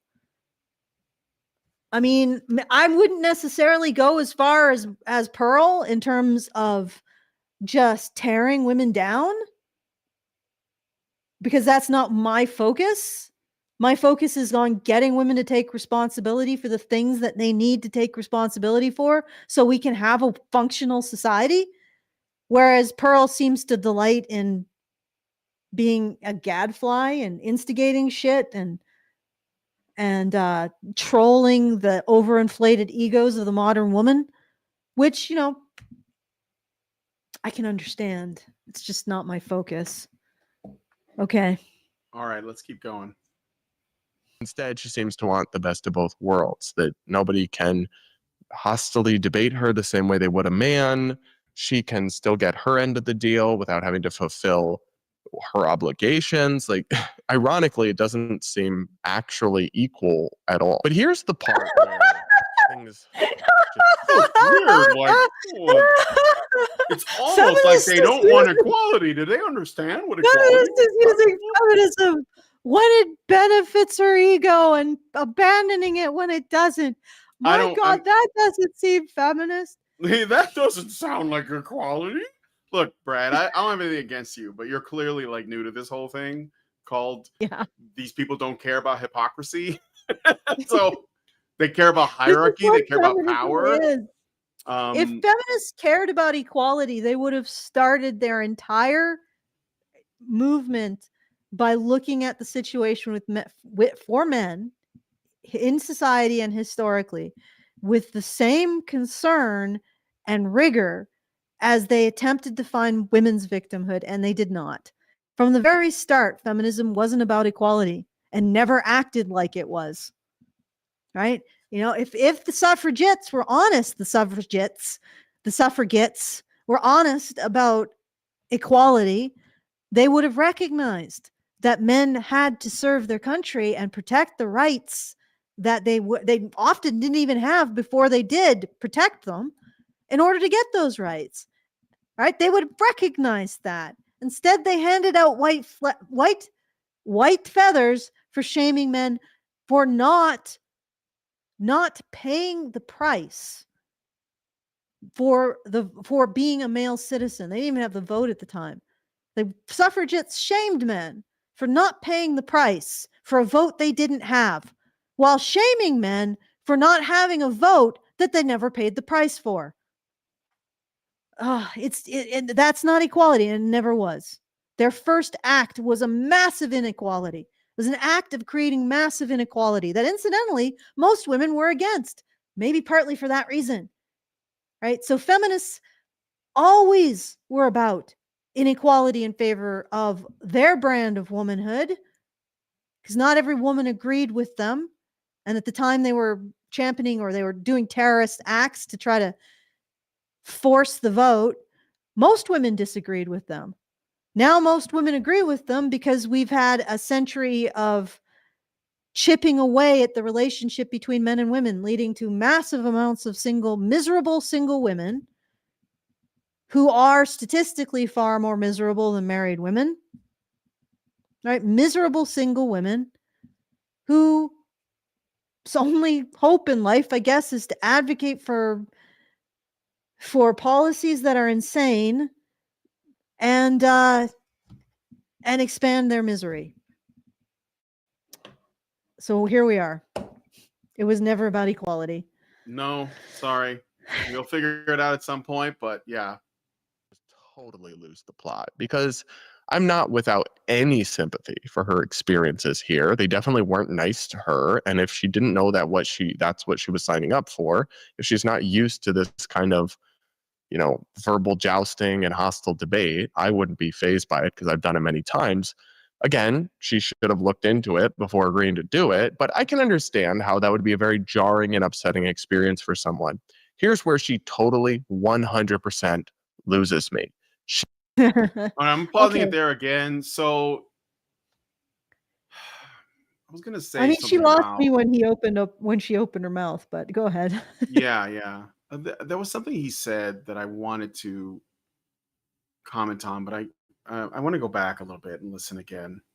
Because I'm not without any sympathy for her experiences here. They definitely weren't nice to her. And if she... Oh yeah, that's the thing I wanted to comment on. So it's interesting because I think that when men are, let's say, direct or even rude or crass with each other, we can see it. Like it's on the surface, it's right there. But when women do it, they do it while being nice. So I think what I'm seeing is I wonder if Brad knows that woman, when she said, like, you know, all this stuff about like, oh, it was white men and like I will not put up with that. Like she wasn't being nice. She was being like hostile in a very like passive way. She was very combative. And I wouldn't even be bothered by that. Like I mean, it wouldn't matter because like I said, they are there to debate. There's going to be bants. There's going to be, you know, some kind of, it's intended to be combative. Like that's the framing of it. But it's funny that he doesn't see her way of communicating as you know, let's say not nice. You know what I mean? Yeah. Yeah. No, and actually, her way of communicating is much worse, and I'll tell you why. He's banting. He's using bants. Like that whole you don't have your Twitter mute button, sweetheart. Yeah. That's bans. She's using dehumanizing rhetoric. And when I use the word dehumanizing, it's actually a misnomer to call it dehumanizing, because when we target a group of people for callous, cruel, and violent actions, we don't dehumanize them. We frame them as criminal. So what she's doing is she's framing him as criminal. So she is engaging in targeting him for war. She's targeting him with war propaganda, basically. So propaganda that you would use in order to justify taking away someone's rights, taking away someone's freedom, incarcerating them, destroying them, killing them, and doing all sorts of antisocial things to them. So she's leveling that rhetoric against him. And nobody is prepared to realize that makes her the monster. The instant she started doing that, she became the moral monster. He's engaging in bants. He's engaging in calling her on the mat, right? Right? They're having their philosophical MMA fight. She's the one that's brought a shiv, right? And is prepared to use it to stab him to death. To a fight, an MMA fight that's supposed to go by certain rules, like you're not there to kill your opponent. She is a savage thug, right? And she's there engaging in savage thuggery. And nobody sees that, because we feel like it's okay for women to use rhetoric that frames men as criminal. We think it's okay, even though we now know that that kind of rhetoric is the most dangerous rhetoric, period.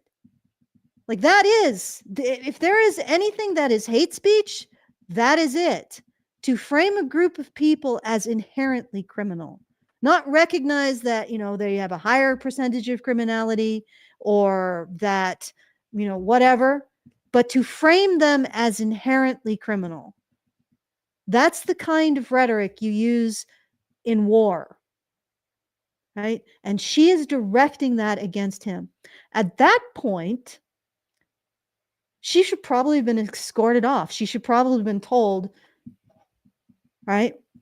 This is a place where people engage in safe debate, not a place where you get to come in and start threatening people with extreme violence, right? That is probably where I would have gone with that, because what she's doing is horrific. And nobody realizes this. Nobody notices this, because again, we seem to just give women a pass on framing men as criminal, and somehow that's justified. But that is like, if you had a hierarchy of harms that you can do with your mouth, that's on the very top. So she starts this whole thing basically pulling a gun on him. And then he's like, no, I'm not going to respond to that. And then she plays the victim, just like a little Hun, right? Just like a little Mongol, or well, you know, like somebody who's an aggressive person on a horse.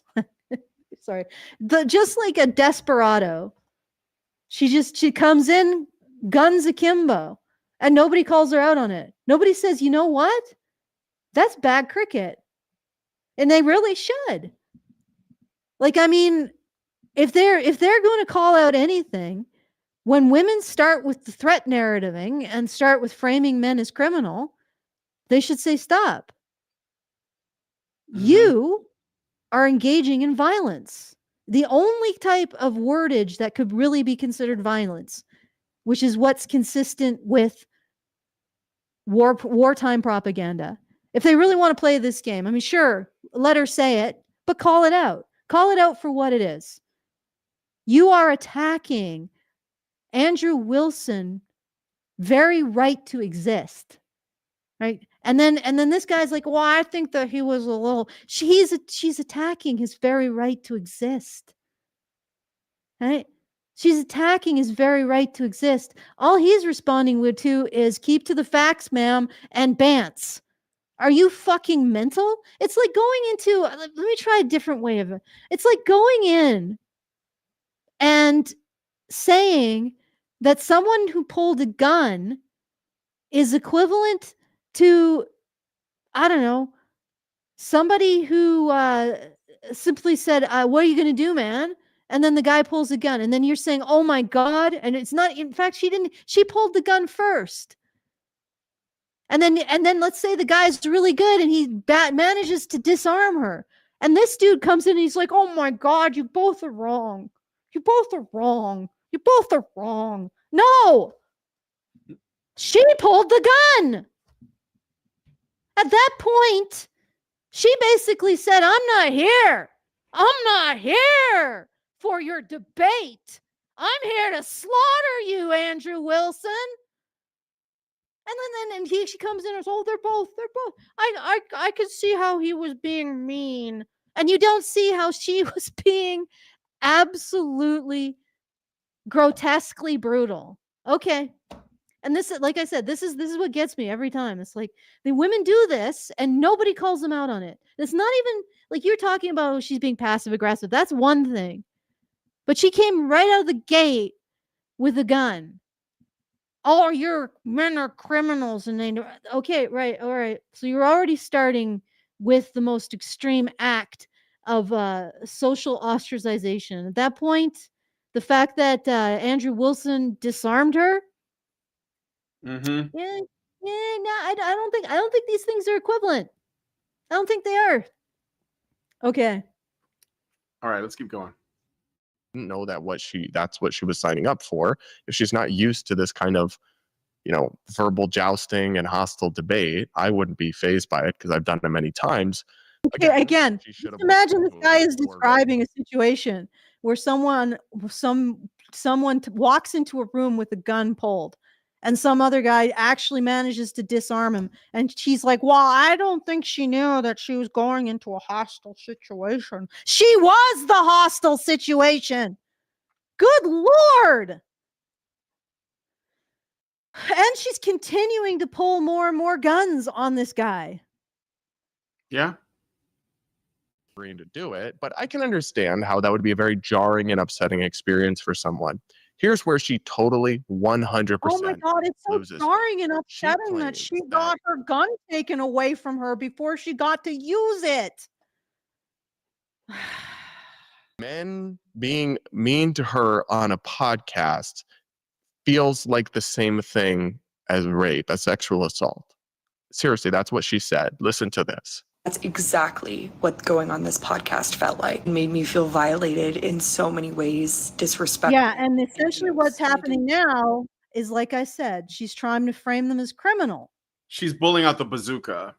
She's pulling out like the orbital satellite laser that is sexual assault allegations. Yes. It's not good enough that she threatened Andrew Wilson. Now she's threatening the entire podcast. And this is so funny because she's like the gunslinger who walked in, got disarmed, and then he's like, I'm going to go get my posse and we're going to kill that town. And then everybody's like, oh my God, she's so hurt. No. Yep. She's a fucking Frieza death ball. Like she's holding it up and she's going to throw it at the whatever podcast and all of the red pill bros, as she would frame she's going to try. But then everybody's here like, oh, why are you treating this creature like a precious flower? Like she went into a hostile situation. She was the hostile situation. And she's expanding the grounds of hostility. Like a freaking psycho. Like she's we're into Cold War territory, guys. It's time for nuclear arms escalation. Good Lord. And everybody's like, oh my God, she's so harmed. Really. She's harmed by this. I don't see any harm for her. I see a lot of harm that she's attempting to direct at Andrew Wilson in the whatever podcast. And who knows, maybe she'll be successful. Maybe she'll be successful in her campaign of destruction. It's not over yet. It's not over yet. Disrespected and used. In addition to them having me fly across the country. Yes, exactly.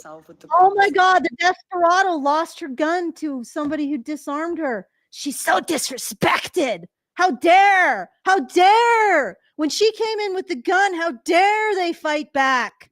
Notice that she crammed in also that she was used. Like this is like that she got used, guys. She volunteered and agreed to fly out there to debate this guy. There was even money on the table for her to do it. She crashed out and left early, did not get compensated because she didn't do the thing that she was supposed to do, which is essentially stay there for the full conversation. And now she feels used, like discarded. Like this is all part of the whole rape narrative around this. They raped me and they threw me aside. Like, I mean, does this, maybe she's into that. I don't know. Maybe there's a little bit of a fantasy going on here too, but I don't know. It's possible. There's could be a kink. Just saying. Could be a kink. We could be seeing a kink playing out, but I think more likely what we're seeing is the process of attempted nuclear annihilation. She's gathering her arsenal and she's going to go after the whatever podcast and Andrew Wilson. And and as she does this, everybody's not going to notice that she is the aggressor. She is the hostile situation. She is the monster in the room. She is Genghis Khan. She is Adolf Hitler. She is everything. She is the will to power and the will to make others suffer in order to gain and keep your power. And nobody recognizes it because she a girl. Yep. All right. Pay me back, which they didn't. I made them so much money that they asked me to come back 3 times within 24 hours. And when I told them to pay me back, they sent me a threatening, abusive email. Felt not like a human being. I was harassed on the basis of being a woman, told that I was stupid. Okay, so you're basically turning men into criminals, but you're the one who doesn't feel like a human being. Okay, so why wouldn't she show the actual content of the letter? Maybe there was like a lawyer's thing. No, she's not showing the letter. She's showing like the she's showing her academic. Yeah. Her claims to victimhood. It's the backup. She's bolstering her claims of victimhood. Mm-hmm. Yep. You know, apparently this kind of abuse is depression, disruptions in close relationship, loss of interest in sex, and fear and anxiety causing physical, mental, and behavioral reactions, all of which may lead the assault survivor to feel as though he or she has no control over her life. Some information obtained from the Medical University of South Carolina. So she's basically saying, I'm experiencing these feelings, and these feelings are also associated with people who have experienced sexual assault. Therefore, I've experienced sexual assault. It's inverted logic. Do you see that? She's saying, I feel this way. And then she looks and sees, oh, people who feel sexual assault feel this way. Well, then I must have felt sexual assault. Talked over.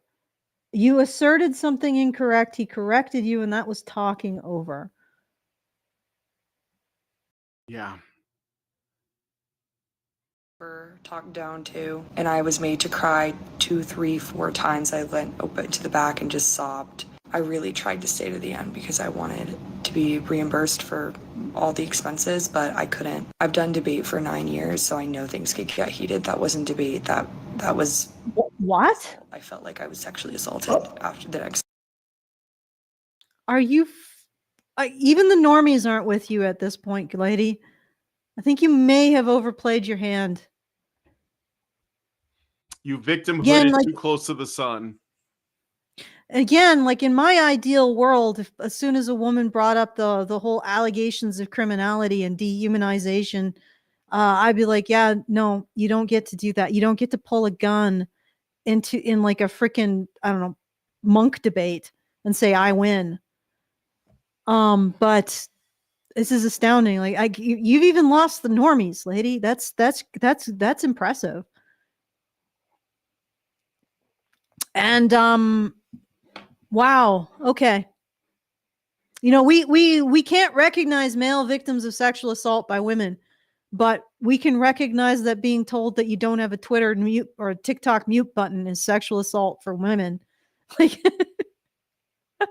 we can't recognize like 12-year-old boys being raped by their teachers, but we can recognize this as sexual assault. That's astounding. Okay. All right. Let's keep going. I've been assaulted twice, and I woke up feeling that same sense of sadness and violation and emptiness. Yeah. So this is breathtaking in its insanity. I'll of course say that I have tremendous sympathy and compassion for her that she was assaulted twice. Can I pause there for a second?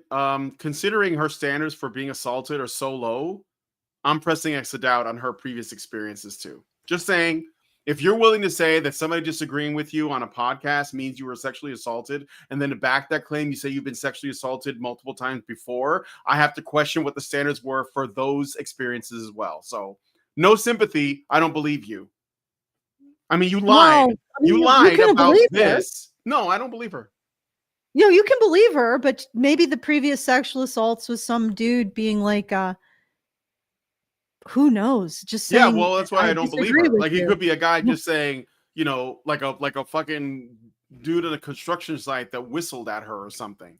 Could be a dude that, like, you know, got in, like, she was in line and he got in line behind her and somebody behind him bumped and he bumped into her body because they were bumped and he apologized for it, but she was still like, oh my God, I'm assaulted. It could have been a homeless guy that's ranting in her general direction. God knows what. It could have been a woman. You know, like, who knows? But like, because you cannot logically like determine the difference between somebody disagreeing with you on a podcast and sexual assault, then any claims of sexual assault that you make after that don't mean anything to me. Like, that doesn't mean anything to me. It could have been a commercial that you didn't like. You could have been watching a commercial that was too sexual. I'm sorry, but no, I'm not buying. Somebody wore a shirt. Wore a shirt. With somebody wore a shirt that said "Pussy Inspector." Like it. Like, no, I'm not buying it. Done. Stop it. Yeah. Stop it. Like, when you have to start by saying, first of all, I just feel all kinds of heart pours out for your experience. I don't buy it. Don't do it. That's how you lose, because they'll use it against you. Well, they're going to use it against you. Yeah. It's not relevant to this here. And the other thing is that how does this justify you pulling a gun on Andrew Wilson? Yep. Okay. All right. Anyway. Horrible. No one should have to go through it. Far too many women, and some men, but particularly women, do. However, no, not particularly women. There is no way you can actually assert that, Brad. Yeah.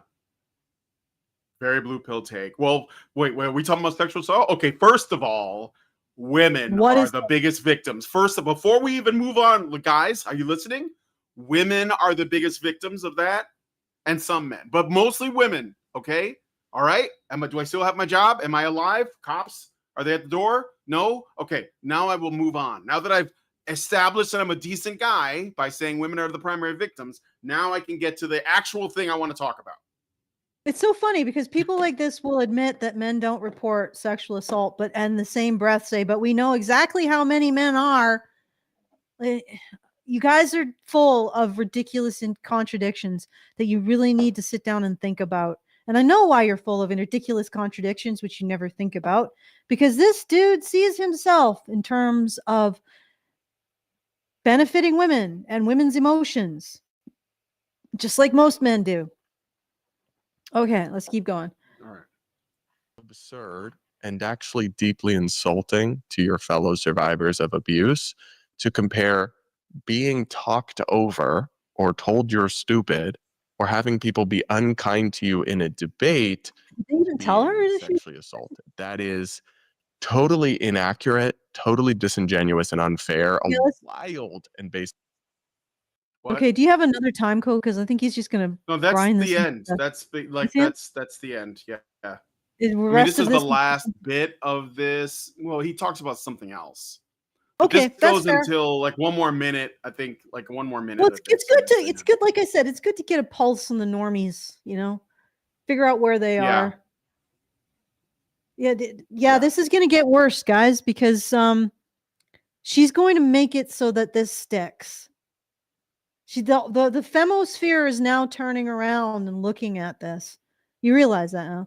And again, your little yurt on the side of Mount Everest, that's the manosphere. The femosphere is starting to get into position with its death laser.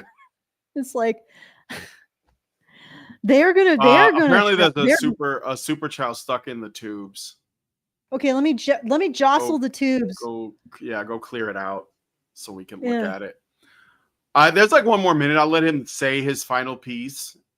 Okay, sure. This accusation to lob at someone, and also really invalidating and downplaying to the actual survivors of SA and what they go through. Like, that is horrible to say that. I mean, you already said rape in the podcast. Why say SA after that? Normal, unpleasant social interactions are the same thing as what they went through. No, they are not. And you, of all people, as a feminist and as a survivor, should know better than that. That is laughable. That is frankly despicable rhetoric to use. Totally disingenuous, trying to shut down debate and garner sympathy for yourself on the backs of your fellow survivors while diminishing what they went through to score political points after crumbling, really, in a kind of pathetic manner in a debate. She loves to talk about her Ivy League degrees and her TikTok videos and all her years of debate. I have never been less impressed with somebody's ability to debate in my life. And okay, that's it. Basically a super normie take on this. It's fine, it's fine. He puts feminist in quotes like she's not a real one, but yeah, she basically is. That's what it is. That's what it is, guy. It's not some like aspirational form of feminism that you're not seeing play out. That's what it is. So this is the real deal. What is this? Okay. Like, there's somebody in the special chat, and they're saying, "Oh Lord, Trump, save from the liberal, protect us from the woke mind virus, deliver us from the gay, from this darkest of night, bring us the brightest of day. To Lord Trump, we pray." Then Simon says, "They got real people thinking anyone can have a podcast. This is sad. Please stop and welcome Trump into your heart." Well, that was strange. Okay. Yeah, that's bait. Yes, bait. It's bait. Can I not welcome Trump into my heart? It's just bait, Allison. Don't take the bait. Yeah. But I mean, can I just be like, I think he's okay on some things and not okay on others? And just be like, yeah, politician. Brian likes Trump, I think, still. But we have different opinions, basically, Simon. All right, let's move on. All right, I got a super chow from Richard Bier for 5, and he says, I remember seeing a short clip where a younger feminist was declaring that women weren't allowed to have bank accounts until the 1980s now. In the future, the declaration will be that women weren't allowed bank accounts and credit cards until the 1990s. Yeah, it's a constantly shifting section of time. So it's always like 20 years ago, no matter what year it is. So, yeah. It's now at this shifting point, to it's the actually the 2000s when women lost when they finally gained the right to have credit cards. Yeah. Or no, they have to shift it. So now they've shifted it like the 70s. I'm pretty sure women had bank accounts in the 1920s. I think. No, I'm very sure that women had bank accounts in the 1920s. I'm not so sure that bank accounts really worked the way you think they did, to be honest. I think for the most, for a good portion of like the 18th and, the 19th and 20th centuries, it was really being able to take out credit at stores, not bank accounts. That was the big thing. Bank accounts was more for like really rich people with lots of property. All right. So has he elaborated upon his? Yeah, that's it. Yep. Okay.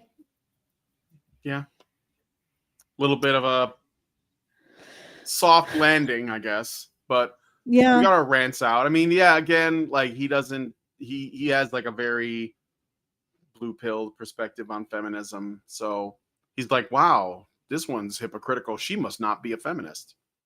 Yeah, somebody said in the horizontal, now he's making some sense. Should have started with that. Yeah, well, we had to lay out the pillows for women's feels. I swear to fucking God, I'm going to burn those pillows one day. Just, why do we have to? Why does the human race have to go at the speed of women's feelings?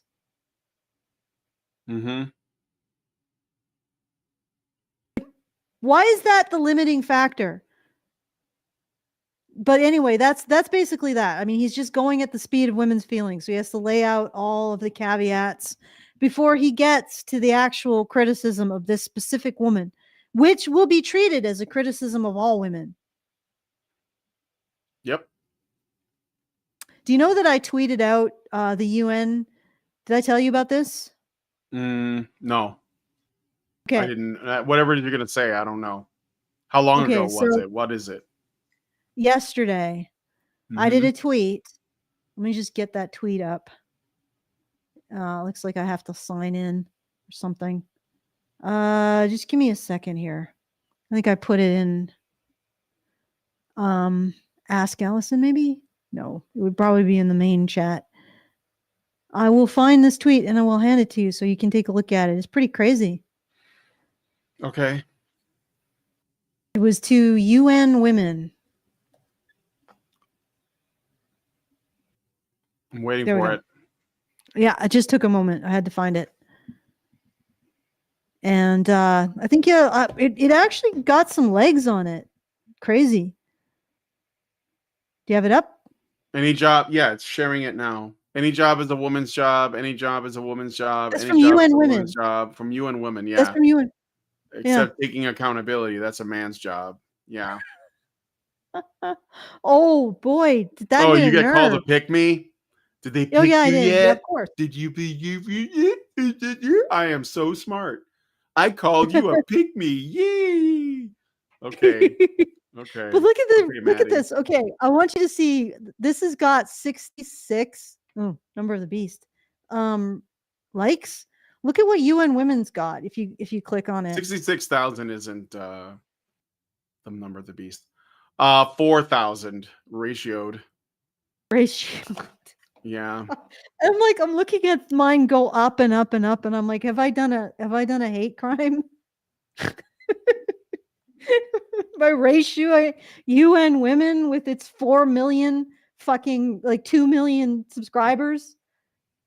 Oh yeah, this is headmistress. Men accountability. Is this misandry? And what I responded to this, because they always go with, well, men don't take accountability. And the way I responded to that was, men take accountability. Like, they expect men to take accountability for all human ills because those human ills continue to exist. Right? That's what men need to take accountability for, even though men are primarily the ones who are fighting those human ills, and women are probably half as responsible for them. But it's men who need to take responsibility for that. And that's what they mean when men are shirking accountability. It's because men aren't taking responsibility for human evil, the existence of human evil, and the fact that they haven't stopped it. They get really upset by this. They really don't like this, but they don't have anything against it. It's just Cope in there. Well, I also pointed out that this, like, the people who are getting upset believe a philosophy in which men are the ones who are primarily, if not solely, responsible for all of society and everybody's actions in it because of patriarchy. So women always have a get out of jail free card when it comes to any kind of social criticism, a get out of jail free card for any kind of personal action that they take because it's patriarchy acting through them or some shit. That's like, and these people are telling me, oh, well, men don't take accountability. Yeah, because you're expecting men to take accountability for literally fucking everything, including women's half of all shitty behavior. Yeah, so I thought that was fun because it really, like, it got legs. I don't know if it's gonna get much higher, but especially compared to the original, really hit a nerve, this one. Anyway, there you go. I'm doing my job. All right. There you go. Okay. Yeah, we're done? What's going on? Yeah, I guess so, unless you have anything further to say. No, I think we covered it. I mean, this is like, I'm just glad that this conversation is going where it's going. I'm glad that it's getting out there and more people are basically not able to ignore it anymore. You know what? I think the discussion about men is inevitable too. Inevitable. Yeah. You know what else? I was actually thinking after the conversation we had with all those commies, all of Shu's commies. Were I was Shu's actually commies? thinking, oh, I don't know. Well, we did the video on Shu, and then all the commies came. Yeah, they just spawned we had in. a conversation. They just spawned in, and so we were chatting with them. And I was actually chatting. We were going back and forth, and then it occurred to me that they might actually have a point. They never make this point, but they actually might have a point, and this is the point. And I'll throw it out there because it'll maybe make people think. Their point, and this actually, this is my point. Speaking as a commie, LARPing as a commie for a moment. Now, what we've seen throughout history is that we have this kind of this productive kind of breeding colony situation where people want to exchange goods and be able to avail themselves of their neighbor's productivity without like a direct one-to-one exchange. So it's like something to keep track of what everybody owes so that we can just move products around really efficiently, right? But what ends up happening is there's always a group of people, the moneylenders, that parasitize on the system because it requires some way of keeping track of these transactions. Either it's like a central bureaucracy or like in Sumer or those old Bronze Age, places, or it's some kind of money that's starting to change hands. But either the central bureaucracy takes its cut, or the people who make the money end up getting in there and starting to parasitize off of these exchange. So they provide an essential service, which is being able to keep track of all of these exchanges, but they end up taking more and more and more of the lifeblood out of the economy that requires something to exchange in, right? And I was thinking, if, and this is the big if, right? If people could just, as they say, give according to their abilities according to their needs, then we wouldn't need a monetary exchange that inevitably seems to be parasitized by some class of people that controls it. Like right now, that's the Federal Reserve, the government, the too big to fail corporations, and all of that. And I mean, that if you present it that way, if we could just solve that problem, we would never be parasitized by the money lenders ever again. If you put it that way, it's a nice thought. It is something that would be cool to aim for. However, the problem with it is this: it still comes back to the same thing that I was bringing up before. The existence of this monetary exchange works because it piggybacks off of men's desire for developing a pro-social identity. In specific, it's the one that anthropologists or ethnologists have identified all around the world, which is this idea of the generous man who's able to give bigly of himself. That's what men are doing by participating in the system and acquiring more wealth within the system.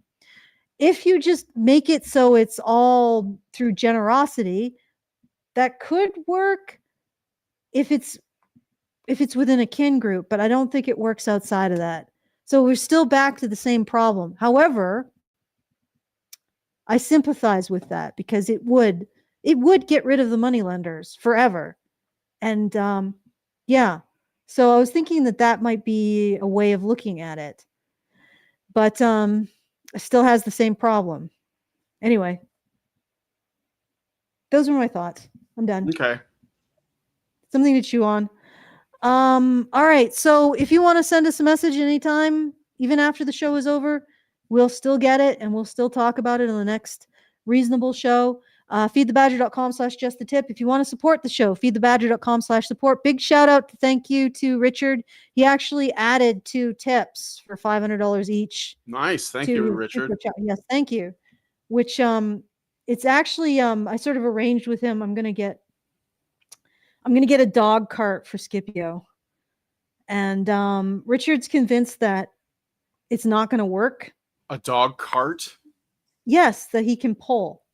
Richard's convinced it's not going to work, and that what will end up happening is that I will be pulling the dog, not the dog pulling me. And so now I have to prove him wrong. So that's what that's about. But anyway, thank you, Richard, very much for that. And how much do dog carts cost?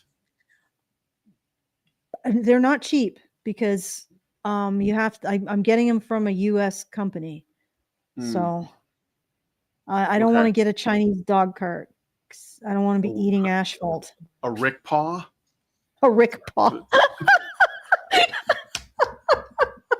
You win the stream. Put a coolie hat on him and